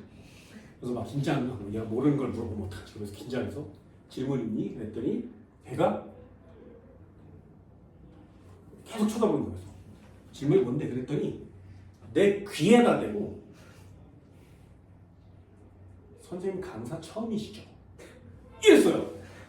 그 단어가 아직도 안 잊혀집니다. 어떻게 알았지? 야, 이 새끼 어떻게 알았지? 얼마나 어색했으면, 얼마나 웃기면. 그리고 걔네들 입장에서는 강사들을 되게 많이 봤을 거 아니에요? 그 중에 제일 이상했던 거지, 그지? 그래서 그 당시에 그런 생각도 많이 납니다. 근데 강사가 어떻게 가르치는지 모르거든요. 그러니까 여러분들한테도 내 강의가 어떻게 보여질지는 잘 모르겠습니다만 그래도 이런 것쯤은 좀 알아줬으면 좋겠다라는 걸 설명해 주는 거예요. 통합과학을 막 다 배워서 문제를 뭐 졸라 잘 풀어. 그건 나중에 통합과학 할 때, 내신 대비할 때 하시면 되고요. 그리고 이런 거 한번 들어보면서 와, 이런 게 되게 신기하구나. 이런 것들도 한 번쯤은 볼 수 있었으면 좋겠습니다. 어떻게 가르치는지 몰라. 그냥 대충 하는 거야. 인생 뭐 있어? 그냥 대충 하는 근데 문제는 다 맞추게 해줄 겁니다. 걱정하지 마세요. 됐니? 이 정도는 할 수 있겠어요?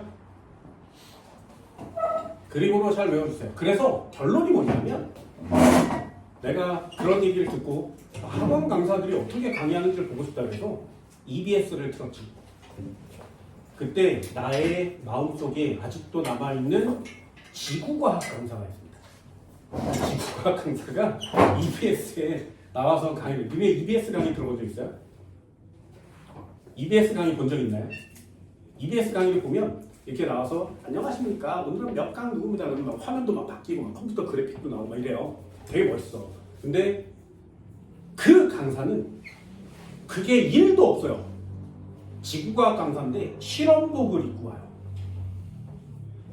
그래서 지구과학 강사잖아요. 안녕하십니까. 이렇게 화면에 이게 찍고 있을 거 아니야? 그러면 막 이러면서 해야 되는데 자 오늘은 이거 직권에 대해서 설명드리겠습니다. 그리고 이렇게 막 설명을 해야 되잖아. 그럼 자료 화면 보실까요? 막 자료도 나오고 막 이래요. 근데 이렇게 해서 직권 이렇게 막 설명을 해야 되는데 그 사람이 어떻게 강의를 하냐면 이렇게 강의를 해요. 그래서 카메라에 이 사람 뒤통수밖에 안 보여요. 그 여기다 뭘 쓰는지 모르겠어. 그리고 여기다가 이렇게 직권이라고 쓰고요. 계속 여기서 뭔가 해요. 그럼 그걸 이렇게 쳐다보고 있으면 계속 이 사람 뒤통수랑 계속 똑같은 정지화면처럼 보여요. 그러다가 이거 돌면 여기에 어마무시한 그림이 그려져 있어. 이 지구를 미친 듯이 정확하게 그리는 거예요. 완전 진짜 살아있는 지구 같아. 그리고 이번에는 기권에 대해서 그래 또 뒤통수만 보여요. 그러면 그 사람 뒤통수를 쳐다보는 동안에 여기 있는 이렇게 칠판 이렇게 있으니까 요걸 그리는 거예요. 이렇게. 글씨를 1도 안 써요. 설명드리겠습니다. 그리고 그림을 미친 듯이 이쁘게 그려요. 이번엔 수권입니다. 그리고 또 미친 듯이 이쁘게 그려. 너무 그래서 그림 그렇게 3개 그리면 2시간 강의 끝나거든요. 그리고 다음 시간에 뵙겠습니다. 이거 나가요. 그 그림이 너무나 아름다워서 다음 시간에도 또 봤어. 그 다음 강의도 또 봤어요. 계속 지구과학을 그림만 그려요. 설명을 1도 안 해줘. 그러다가 강의가 없어졌어요. 잘렸나 봐. 그래서 강의가 더 이상 없어요. 내가 생각하는 미친 강사입니다. 그런 강사도 있어. 그래서 여러분들 내가 그림을 잘 이쁘게 그리진 않잖아요. 글씨도 이쁘게 쓰지도 못하고 그래서 잘 보기도 어려울 텐데 그냥 나름대로 중요한 내용 정리합니다. 특성을 알아주세요. 직권 뭐라고? 지각 멘틀 외핵 내핵 순서대로요. 그 중에 포인트가 뭐야? 외핵은 액체. 됐나요? 멘틀이라는 애가 있는데 졸라 딱딱한 돌멩이인데 움직여. 됐나요? 졸라 딱딱한 돌멩이인데 움직여. 이게 다음 시간에 배우게 되는 지구의 모든 단어를 설명해주는 단어야. 멘틀 대류. 멘틀 대류. 됐나요? 이걸 여러분들이 나중에 지구 시스템에서 가장 많이 쓸 겁니다. 지진이 왜 일어나는지 아니? 판끼리 부딪혀. 그때 쓰는 거예요. 멘틀 대류하니까요. 화산이 왜 터지는지 알아요? 그때 쓰는 거예요. 멘틀이 대류하니까요. 남미와 아프리카가 왜 떨어져 있는지 아니? 그때 쓰는 거예요. 멘틀 대류하니까요. 전부 다. 지금 대륙들이 왜 그따위로 흩어져 있는지 아니? 바다는 왜 생겼니? 멘틀 대류하니까요. 지구과학에 내가 살고 있는 땅덩어리에 일어나는 모든 일들은 다 저 멘틀 대류 때문에 일어납니다. 저 멘틀 대류라는 네 단어가 지구과학에서 엄청나게 중요한 단어가 될 겁니다. 됐나요? 칠판 지울게요. 잠깐 쉬어요.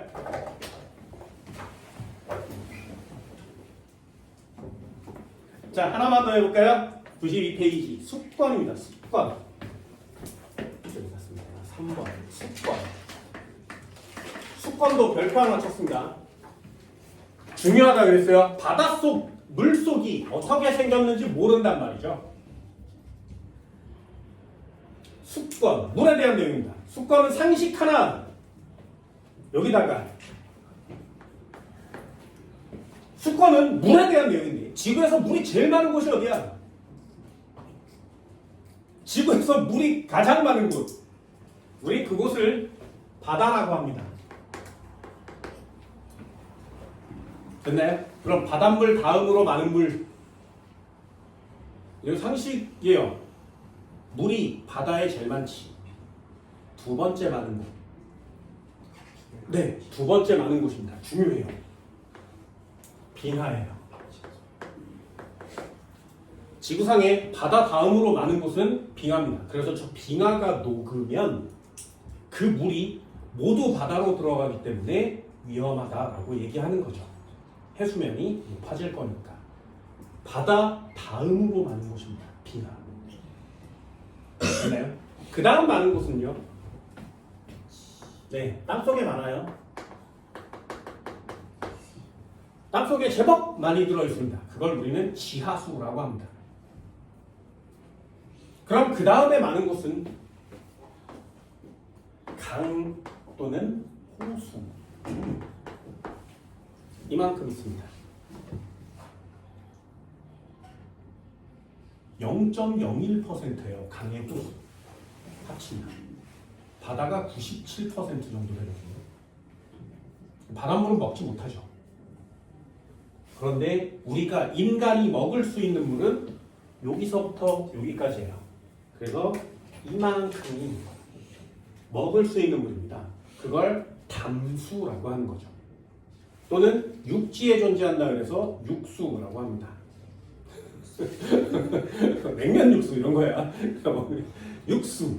그리고 바닷물은 해수라고 하죠. 그 중에서도 빙하를 먹진 않지. 그지? 지하에 구멍 파고 먹진 않지. 그지? 우리가 지금 먹는 물은 강이나 호수의 물을 정화시켜서 먹는 거거든요. 그러니까 요것만 인간이 처먹을 수 있어요. 그게 0.01%입니다. 지구에 있는 물 중에. 그래서 요게 너무나 적기 때문에 물을 아껴 쓰세요라고 얘기하는 거예요. 아프리카 같은 곳은 너무나 적기 때문에 말라 죽는 겁니다. 그럼 지구에 물이 엄청나게 많이 있는데 왜 아껴 써야 하니? 왜 물 부족 국가니? 먹을 수 있는 물이 없는 거예요. 그럼 과학자들이 하고 싶어 하는 거, 먹을 수 없는 물을 먹을 수 있는 물로 만들어주면 되잖아. 그걸 해수, 담수화 사업이라고 합니다. 왜 안 해? 너무 비싸요. 너무 비싸. 그래서 니네들한테도 얘기하잖아요. 신소재공학과를 가면 초전도체를 만드세요. 왜 얘기하잖아? 화학공학과나 기계공학과를 가게 되면 저걸 만드세요. 해수를 담수로 만들 수 있는 촉매를 찾아. 그 하나를 찾으면 전 지구를 다 워터파크로 만들 수 있어요.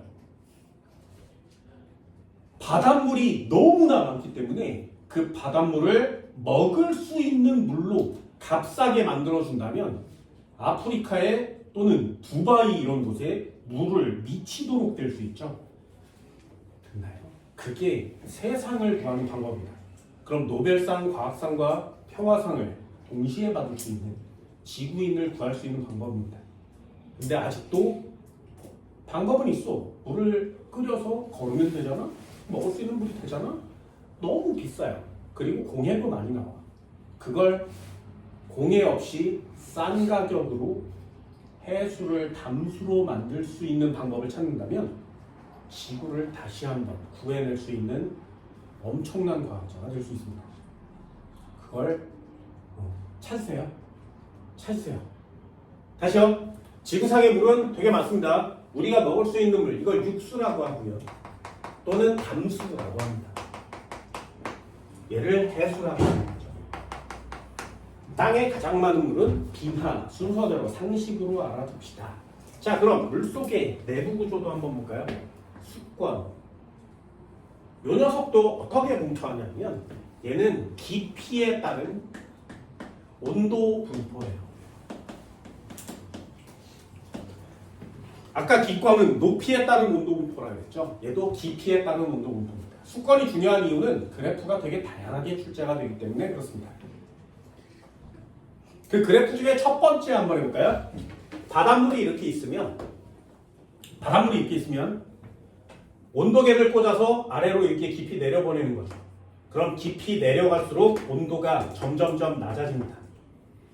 바닷물 속은 엄청나게 추워지죠. 압력도 점점점 높아져요. 됐나요? 그래서 온도계를 측정해서 계속 깊이 내려가면서 온도를 재봤더니 대기권은 내려갔다 올라갔다 내려갔다 올라갔다 이런 걸 반복한다고 했지. 얘는 딱 세 종류예요. 얘가 기계가 내려가는데 불구하고 온도가 변하지 않아요. 거기까지. 그런 다음에 어느 일정한 깊이에 도달했더니 온도가 갑자기 낮아지는 곳이 생기는 겁니다. 온도가 변하지 않는 일정한 구간이 있다가 갑자기 어느 순간부터 깊어지면 온도가 낮아지는 구간이 생기는 거예요. 그러다가 더 이상 낮아지지 않고 다시 온도가 일정해지는 구간이 나타난 겁니다. 이렇게 세 구간으로 나눕니다. 다시요. 바닷속의 수온 분포는 온도가 일정하다가 갑자기 낮아지다가 다시 일정하다가 그렇게 세 부분. 그럼 첫 번째 온도가 변하지 않고 일정한 곳까지를 이름을 뭐라 그래? 혼합층이라 그래요. 혼합층. 말 그대로 물이 섞이고 있어요 란 뜻이에요. 여기는 물이 섞이는 층입니다. 바람이 이렇게 불면 파도가 막 치죠. 그래서 물이 섞이는 지점을 혼합층이라고 합니다. 그럼 수온약층이 두 번째 층 이름이에요. 수온약층. 두 번째 층 이름은 수온약층. 얘는 혼합층, 수온약층을 정확하게 구별하고 알고 있는 게 수능 시험 문제에 출제될 만큼 중요한 내용입니다. 혼합층, 수온약층. 다시요. 혼합층, 수온약층. 그럼 그 아래 다시 온도가 일정해지는 구간은 어디야? 여기가 심해층이라는 곳이에요. 그래서 바닷물은 총 세 부분으로 되어 있습니다. 혼합층, 수온약층, 심해층. 이게 온도 분포예요. 다시 한번요. 바닷물은 세 부분으로 되어 있다고 했습니다. 온도가 변하지 않는 구간, 온도가 일정한 구간. 여기를 혼합층이라 그래요. 온도가 갑자기 낮아지죠. 거기를 수온약층이라고 합니다. 감소하는 구간. 다시 온도가 일정해지는 구간. 여기를 심해층이라고 합니다. 여기까지 됐나요? 자, 일단 이름을 기권에서는 대륙권, 성층권, 중간권, 열권, 수권에서는 혼합층, 수온약층, 심해층 이런 단어 이름들을 좀 잘 알아두세요. 자, 혼합층은 왜 혼합층인 거야? 아, 첫 번째 층인데 누가 여기에 존재하는 물을 혼합해 주냐? 됐어요? 누가 혼합해 준다고? 바람이. 됐죠? 요게 중요한 포인트가 합니다. 혼합층인데 이름이 혼합층. 왜 혼합층이야? 바람이 물을 혼합해 주니까요. 됐어요? 그럼 한 번만 더 해볼게요. 바람이 약하게 불면 이렇게 혼합시켜 주지, 그치? 그러면 온도가 일정한 구간이 깊지 않아요. 바람이 졸라 세게 불면 얘를 막 혼합시켜 주겠죠, 그죠? 그러면 혼합층의 두께가 두꺼워집니다. 그래서 바람이 강하면 강할수록 혼합층이 두꺼워요 라는 뜻이에요. 그게 첫 번째 포인트 단어가 됩니다. 바람이 강하게 불수록 혼합층은 두꺼워요. 됐어요? 그럼 내용은 다 끝났어요? 자, 시험 문제 한번 볼까요? 지구상에서 바람이 가장 강하게 부는 곳은 어디일까요? 극, 중위도, 적도. 자, 질문이에요. 바람이 가장 강한 곳은 어디일까요? 극, 중위도, 적도. 어디? 보세요. 얘네들이 하는 게 뭐냐면 혼합층, 바람이 강할수록 혼합층의 두께는 두꺼워져. 혼합층, 바람, 혼합층, 바람. 이러고 공부를 다 했어. 난 다 외우고 있으니까. 그러고 시험 보러 들어간다는 거죠. 그때 시험 문제에 그럼 혼합층이 제일 두꺼운 곳은 어디야? 극, 중위도, 적도. 이렇게 물어보면 헐 이렇게 되는 거예요. 결국에 다 외우고 찍는 거죠. 아니 그게 뭐야? 그래서 한 덩어리로 좀 정확하게 이해는 해달란 말이에요. 시험에 정말 많이 나오는 단어입니다. 혼합층이 두꺼우면 바람이 많이 불어요. 어디가 제일 많이 불어? 찍으세요. 극, 중위도, 적도. 어디가? 네, 우리나라가 바람이 제일 많이 붑니다. 됐어요? 그래서 중위도의 혼합층이 가장 두껍습니다. 되니 그게 여러분들이 해야 되는 일인 거죠. 자, 수온약층 매우 안정한 층이에요. 매우 안정. 대시 매우 안정. 매우 안정. 이유가 뭐냐? 이렇게 보고 있으면 수온약층을 이렇게 보고 있으면 아까 대륙권 할 때 했어요. 여기는 온도가 낮아요. 위에는 온도가 높아요. 그러면 온도 낮은 애는 계속 아래에 있으려고 하고요. 온도 높은 애는 위에 있으려고 하는 거 맞지? 얘도 마찬가지야. 여기의 그래프랑 똑같이 생기지 않았니? 열권의 그래프랑 똑같이 생기지 않았니? 기울기 모양이 똑같잖아요? 그러면 온도 낮은 애는 아래쪽에, 온도 높은 애는 위에 쪽에. 그럼 물이 섞여 안 섞여? 안 섞여. 그래서 수온약층은 대류가 없기 때문에 매우 안정. 이렇게 쓰는 겁니다. 수온약층은 대류가 없어서 매우 안정. 그럼 여기 부분이 물이 위아래가 움직이지 않고요. 그 상태 그대로 이렇게 있어요. 그 상태 그대로. 비행기야. 성층권을 그 상태 그대로 있으니까 날아가면 되죠. 바람이 영향을 안 미칠 테니까. 얘도 마찬가지. 그럼 여기 잠수함이 다니면 되겠네. 아니요. 뭐 실제로는 그렇습니다만 여기는 그런 내용을 쓸 수 없어요. 그래서 여기에 과학적 단어가 딱 하나가 있습니다. 물이 위아래가 섞이지 않죠. 딱 여기에만 경계면처럼 있는 거예요.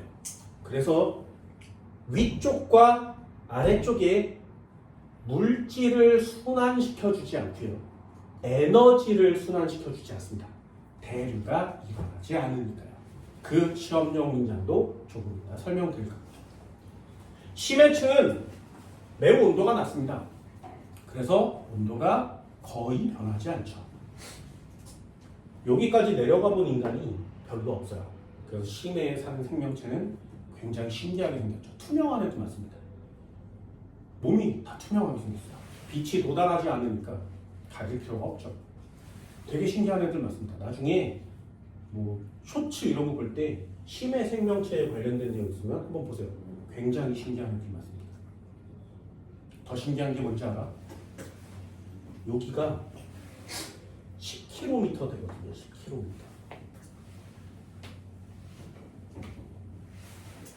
10km. 심해층 바닥이 10,000m죠. 그렇죠. 10m 내려갈 때마다 1기압씩 올라가요. 그럼 100m 내려가면 10기압이죠. 1000m 내려가면 100기압이죠. 100기압이 무슨 뜻이야? 지금 나를 누르고 있는 공기의 압력의 100배 세다는 뜻이거든요. 그래서 쇠로 만든 이만한 통 자동차를 이 100기압에 집어넣으면 참치 캔만해집니다. 그냥 가만히 놔둬도 물의 압력이 얘를 눌러서 얘를 찌그러뜨려 놓는 거예요. 그럼 인간이 여기 들어가면 어떻게 돼? 인간이 여기 들어가면 PT병 뚜껑보다 작아져요. 그만큼 눌러주는 거죠. 그럼 인간이 막 눌러서 요렇게 요만한 인간처럼 되겠니? 아니요.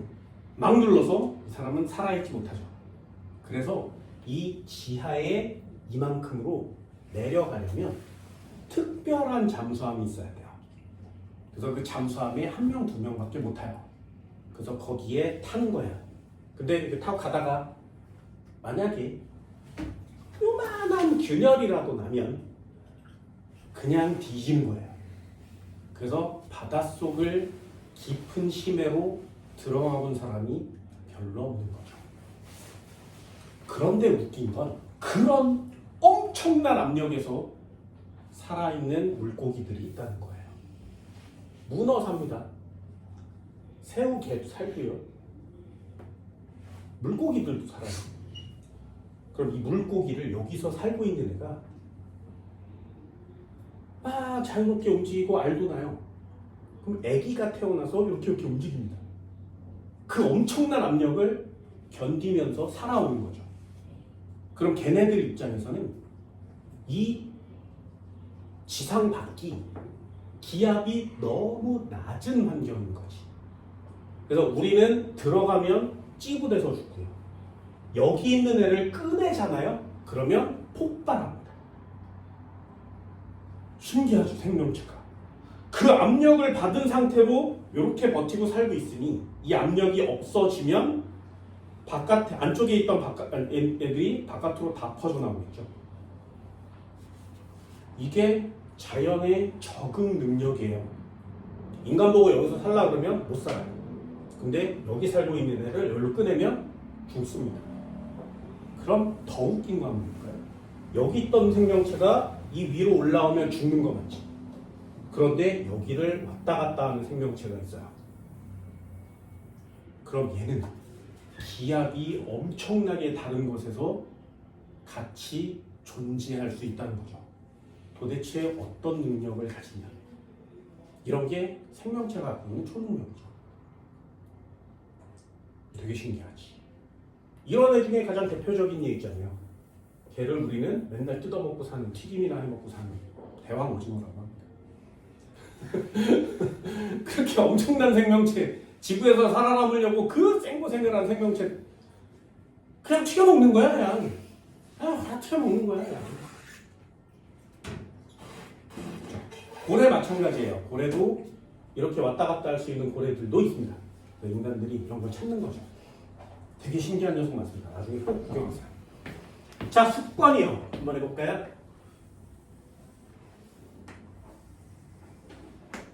여기를 표층이라고 합니다. 그리고 아래로 내려가면 깊이, 그리고 온도라고 해볼게요.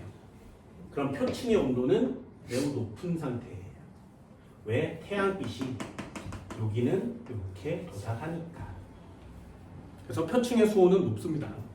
그 수온이 일정하다가 낮아지는 거죠. 그러다가 다시 일정해지는 구간이 생겨요. 여기서 여기까지, 여기서 여기까지. 그럼 표층에 가까운데 온도가 변함없는 곳, 여기를 혼합층이라고 한다 했습니다. 그리고 온도가 급격히 감소하는 곳, 수온약층이라고 하고요. 그리고 다시 온도가 일정해지는 곳, 심해층이라고 합니다.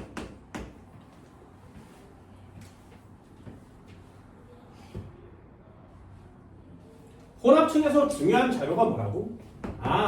수온이 일정한 구간을 혼합층이라고 하는데, 혼합층 누구 때문에? 바람 때문에. 그래서 바람이 많이 불면 많이 불수록 혼합층의 두께가 두껍습니다.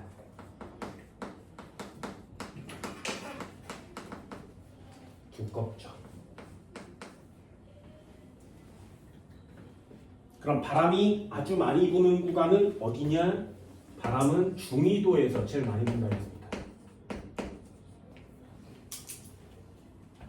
그래서 중위도에 바람이 많이 불기 때문에 중위도에 혼합층이 두껍습니다.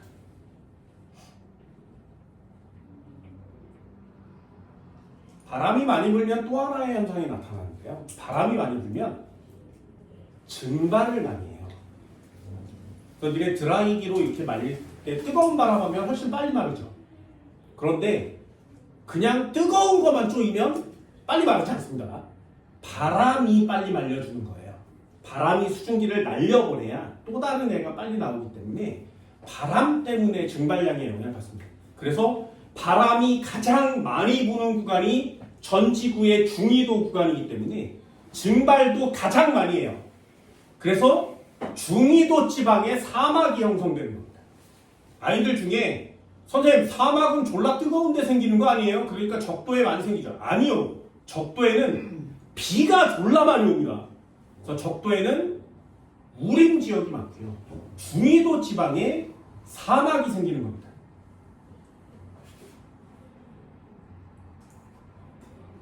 중위도에 바람 많이 불어요. 꼭 알아주세요. 두 번째 층은 수온이 급격히 감소합니다. 그게 두 번째 층이죠. 수온약층. 굉장히 중요한 단어 있다 그랬어요. 대류 현상이 일어나지 않습니다. 그래서 매우 안정된 층이다.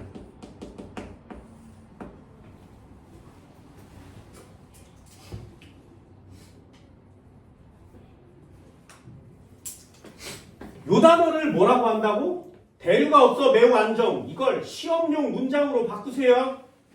뭐라고? 혼합층과 심해층이 물질과 에너지의 흐름을 차단합니다. 이게 수온약층을 대표하는 단어예요. 이 혼합층이 여기 있고요. 심해층이 여기 있어요. 이 물질과 위아래를 섞어주고 에너지를 위아래로 섞어줘야 되는데 얘가 딱 막아준다고. 그래서 혼합층과 심해층의 물질과 에너지를 섞어주지 않고 차단해주는 겁니다. 이걸 다른 말로 또 뭐라고 하냐? 물질과 에너지가 이렇게 위아래로 돌죠. 아래로 내려갔다 위로 올라갔다 이걸 하거든요. 이걸 뭐라고 하냐면 연직 운동이라 그래요. 연직 운동이 일어나지 않게 해주는 게 수온약층의 특징인 겁니다.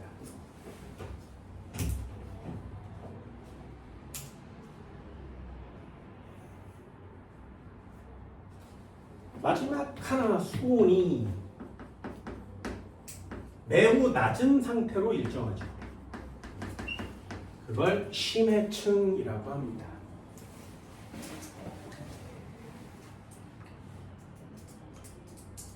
심해층은 인간이 가본 사람들이 별로 없기 때문에 아직 엄청나게 많이 연구를 하고 있는 중이죠. 얘도 아래쪽으로 내려가면 내려갈수록 온도는 낮아집니다. 밀도는 커집니다. 물도 아래쪽에 있는 애가 무겁단 말이죠. 그러니까 무거우니까 아래에 있는 거죠.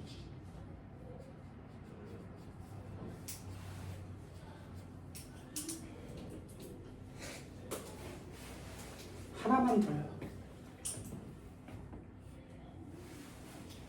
극지방은 표충 수온이 매우 낮기 때문에 혼합층 수온 약층이 나타나지 않습니다. 극지방은 모두 다 심해층의 온도만 존재해요. 층별 구분이 없습니다.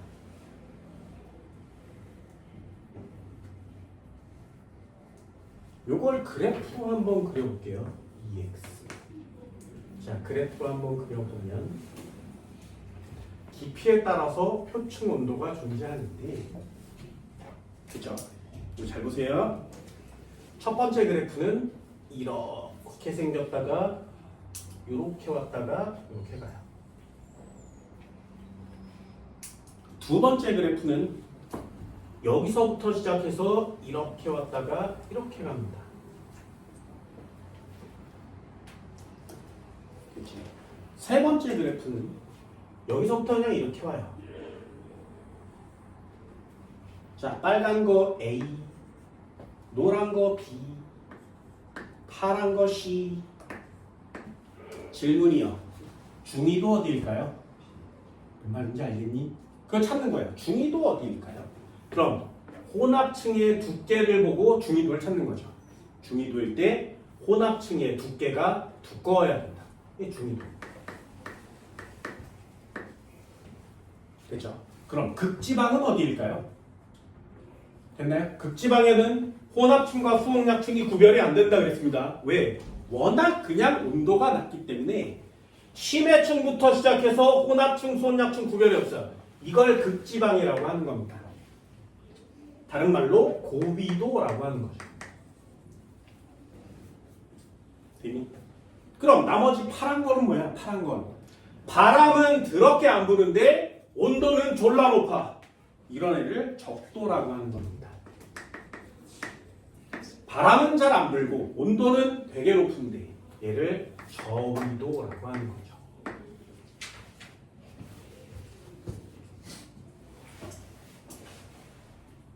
그래프는 이렇게 살짝 그렸다가 지금 한 번만 더 해볼까요? 지구 전체로 한번 그려볼게요.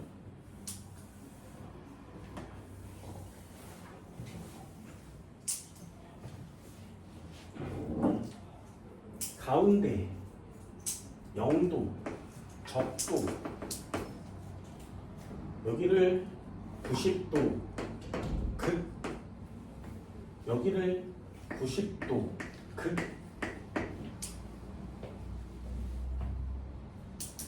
그럼 여기가 한 30, 60 이렇게 나뉘어지겠죠. 30, 60. 여기가 중위도 지방입니다.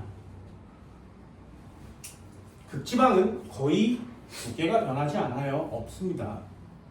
이걸 위도별로 그리면 어떻게 그리냐면 60도 부근에서 생겨나기 시작해요.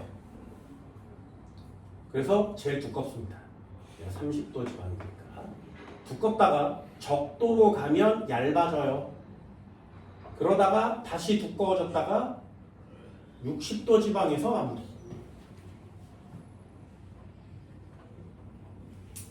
그래프가 이렇게 생겼습니다.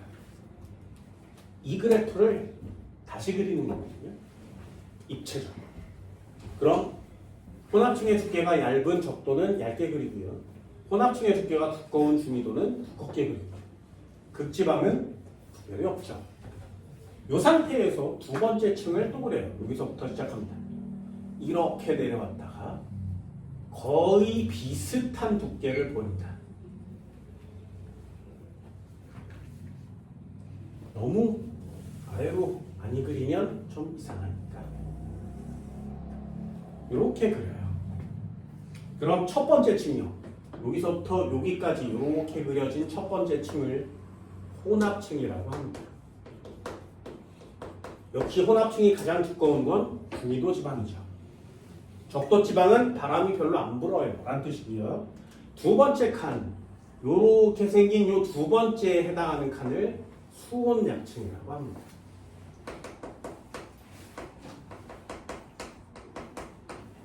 그럼 나머지 부분, 이 나머지 부분을 전부 다 심해층이라고 하는 거죠.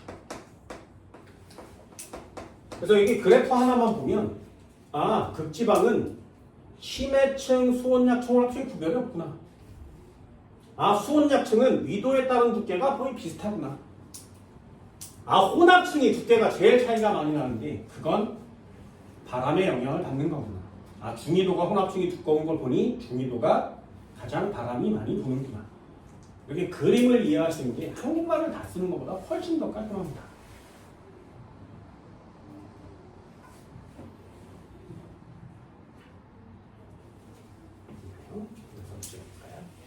이제 다 끝났습니다. 직권, 기권, 수권 세 가지를 했죠. 나머지는 별다른 게 없어요. 네 번째, 생물권. 생물이 존재하는 곳을 생물권이라고 합니다. 지구상에 살고 있는 생명체들을 다 토틀어서 생물권이라고 해요. 이 아직이라는 단어를 꼭 쓰고 싶습니다. 지구에만 있는 시스템입니다.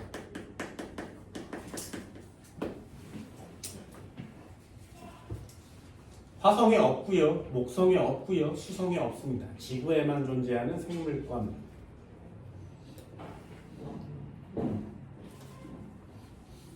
언젠가는 화성에서도 생명체가 발견되고 토성의 위성에서도 발견이 된다면 생물권은 다른 행성에도 있구나 이렇게 표시가 되겠죠.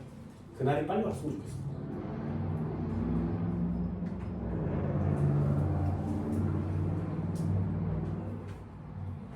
외계인이 발견되는 순간 다섯 번째, 외권.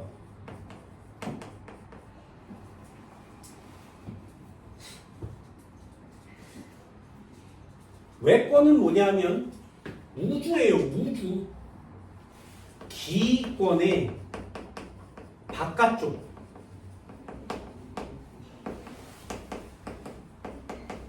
기권이 땅에서부터 1000km까지라는 거거든요. 그 바깥쪽을 외권이라고 합니다.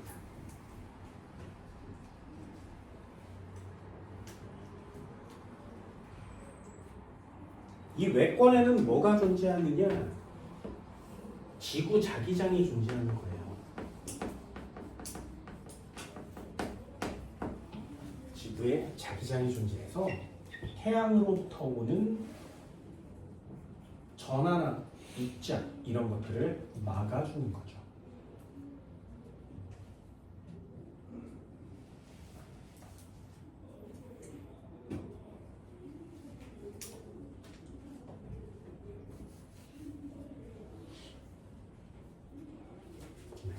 간단하게 그려보면 지구 요만해요. 그런데 지구 자기장은 졸라 큽니다.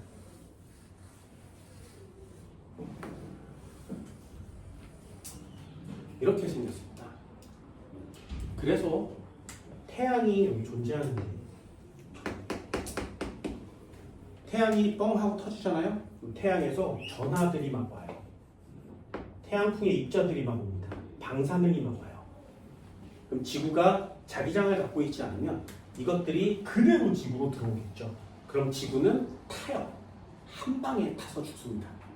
그런데 여기로 온 전하나 입자나 우주 방사선 이런 것들이 와서 지구 자기장에 맞고 튕겨져 나갑니다. 튕겨져 나가요. 얘가 이렇게 와서 맞고 튕겨져 나갑니다.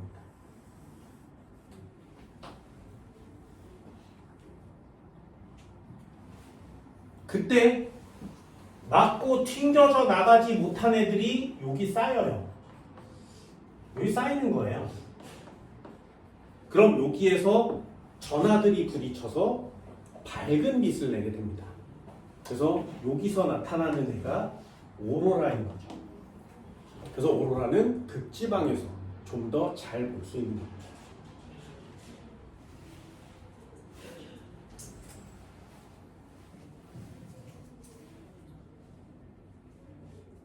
그럼 여기 오로라가 점점점 강해진다는 건 아래로 많이 내려온다는 뜻이고요. 이렇게 많이 내려오면 극지방이 아니라 중위도 지방에서도 오로라를 관측할 수 있게 됩니다. 그래서 얼마 전에 강원도에서 오로라가 관측된 적이 있어요. 우리나라에서도 오로라가 관측된 적이 꽤 많습니다만 얼마 전에 최신의 강원도에서 나타났죠. 태양이 굉장히 활발해졌다는 뜻입니다.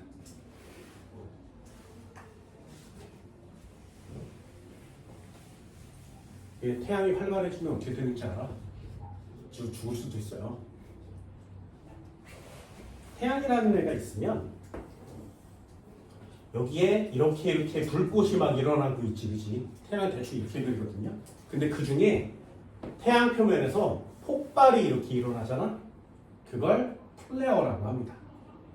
그런데 태양이 엄청나게 센 인력을 갖고 있기 때문에 플레어가 나타났을 때 이 녀석을 다시 끌어당겨요, 불꽃을. 그래서 동그란 모양이 되면 이걸 홍염이라고 합니다. 그래서 태양 표면에서 폭발이 계속 일어나고 있거든요. 그 중에 하나가 제대로 지구 방향으로 딱 터지면 지구는 한순간에 멸종해요. 모든 생명체가 싸그리 다 죽습니다. 그래서 이게 한 번 터지면 지구 위에 만들어진 모든 생명체와 바다도 다 증발하고요. 완전히 다 타버려서 지구가 리셋된다고 얘기하는 거예요. 터지면. 그래서 나는 이것도 기다리고 있습니다. 인생 뭐 있어? 야, 이씨 다 같이 죽는 거지? 뭐 이런 생각도 하고 있어요. 나만 죽으면 억울하잖아? 그래서 뻥 하고 터질 거야. 근데 이걸 예측하기가 어려워요. 그냥 이렇게 살다가 터졌습니다. 그럼 이미 지구는 다 죽어 있거든요. 그래서 그냥 이러고 있다가 그냥 이러고 죽는 거예요. 싸그리 다 죽습니다. 완전. 그만큼 태양의 폭발은 위험합니다. 그럼 이게 지구가 생겨난 지 50억 년, 46억 년이 됐는데 계속 터졌겠죠. 태양은 50억 년 됐거든요. 계속 터졌겠지. 그런데 그 중에 딱 한 번이라도 지구로 이렇게 정확하게 터진 적이 없다고 있지 않겠어? 그래서 지구의 문명이 옛날에 있었는데 이 플레어가 터지는 바람에 지구가 다시 새로 만들어진 것처럼 리셋된 거야. 그러니 막 땅을 파다 보면 옛날에 고대 문명도 막 나오고 이러는 거 이렇게 얘기하는 겁니다. 믿으라고? 좀 그래요. 하지만 이 플레어가 터지면 지구가 완전 멸종하는 건 맞습니다. 그런데 왜 우리는 지금 아무 걱정 하지 않고 야 터지든 말든 야 태양이 터지든 얘가 하루에 수억 번 터지거든요. 그럼 왜 우리는 이렇게 걱정 없이 사는 것이냐? 이 플레어가 제대로 오면요 지구 자리 잡다 이렇게 다 필요 없습니다. 아주 쓸모없어요. 바닷물이 막 파도가 치는데 개미가 이렇게 막는 거죠. 똑같아요. 아무 쓸모가 없습니다. 그런데 왜 지구에 지금 영향이 없는 것 같으냐? 이 태양에 비해서요 지구가 너무 작아요. 너무 작아서 아무리 터뜨려도 이게 지구에 닿을 확률이 없는 거예요. 그래서 아직 안 오고 있는 겁니다. 그럼 언젠가는 아무리 작더라도 한 번은 지나가지 않겠니? 한 번 지나가면 끝나는 거예요. 지구가 좀 작아서 다행인 거야. 우리 아무 일 없이 그냥 살고 있는 겁니다.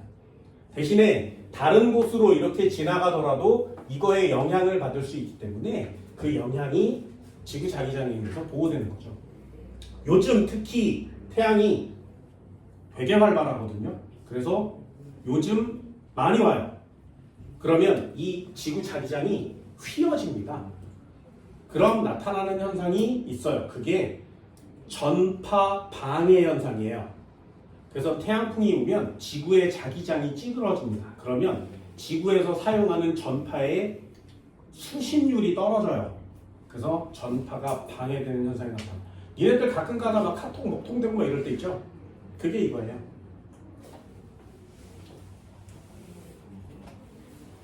외권이라고 합니다.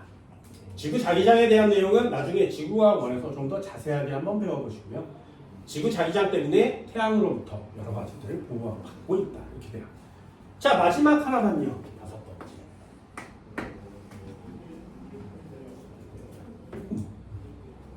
이 녀석은 상호작용이라고 합니다.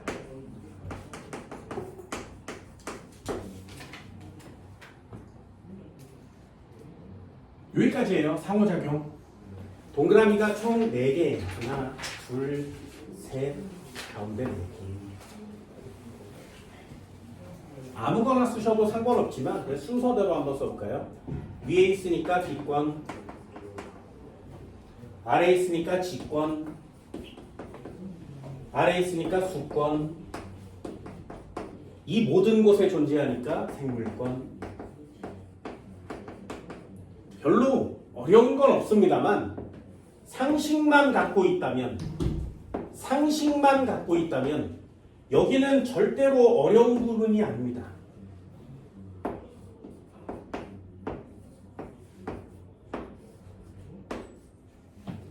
그 상식이 별로 없으면 어렵습니다. 예를 들어볼게요.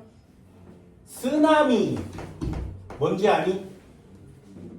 쓰나미 뭔지 알아요? 쓰나미 뭐예요? 이 일본 말이에요. 그래서 바꿨어.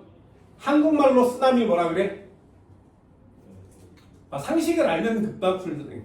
한국말로 쓰나미를 지진에 의한 해일이라고 합니다. 자, 그럼 질문 한번 해볼까요? 쓰나미요. 무슨 권과 무슨 권의 상호작용일까요? 그걸 맞추시면 돼요. 됐나요? 그럼 쓰나미는 지진이 일어나야 되지. 됐어? 그럼 지진은 어느 권에서 일어난 거니? 지권이요. 그거에 의해서 물이 덮치는 거지. 이해됐나요? 그러면 물은 무슨 권? 수권. 그럼 얘 이렇게 쓰면 누구누구의 상호작용? 지권과 수권의 상호작용 이렇게 쓰는 거예요. 됐지? 한 번만 더 해볼까요? 광합성 이렇게 써 있으면 누구와 누구의 상호작용? 자, 광합성은 누가 하니?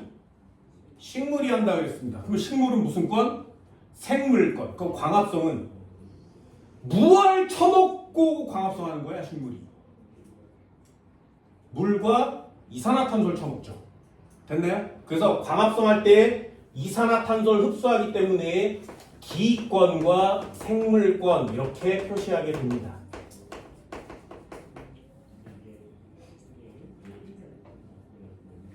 됐죠? 이런 단어들을 쓰는 거거든요. 니네가 해야 되는 건 우리가 지금 살고 있는 세상에서 이런 권들끼리 서로 영향을 미칠 건데 그 영향이 어떤 형태로 나타나느냐를 한 번쯤은 좀 배워달라는 뜻이에요.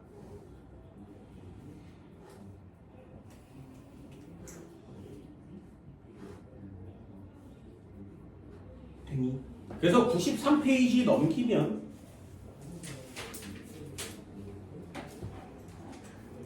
여러 가지 상호작용들이 뭐 이렇게 써 있는데 이 책으로 따지면 얘들이 저쪽에 95페이지 아래쪽에 이런 내용들이 나와 있습니다. 어딜 봐도 수권, 기권, 기권, 수권, 지권, 수권 이런 단어들이 나와 있거든요. 이런 것들을 여러분들이 문제로 풀어내는 게 여기 파트의 상호작용이에요. 그래서 얘들을 좀 많이 알아달라는 거죠.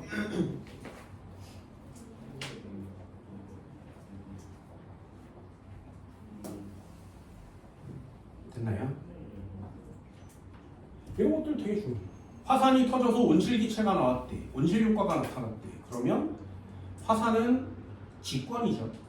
온실효과는 대기 중에 나타나지. 또는 태양빛을 차단했대. 기권의 변화가 생겼구나. 이런 단어들을 쓰는 거예요. 여기에 무얼 쓰든 상관이 없는데 단어는 하나 써봅시다. 요 단어도 한번 써볼게요. 해식 동굴. 자, 해식 동굴은 무엇일까요?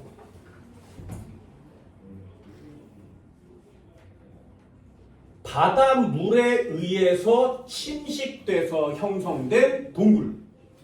됐죠? 그럼 얘는 무슨 건과 무슨 건이야? 물에 의해서 생성된 동굴이니까 숙건과 직권 사이에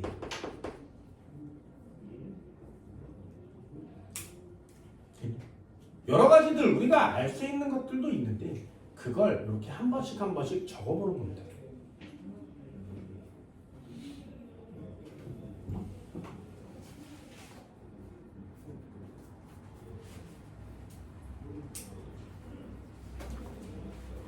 상식적으로 이런 걸 암기하는 게 아니라 이런 걸 보면서 이게 무슨 건과 무슨 건 사이에서 일어난 거구나 이런 것들을 좀 잘 보시면 좋겠죠.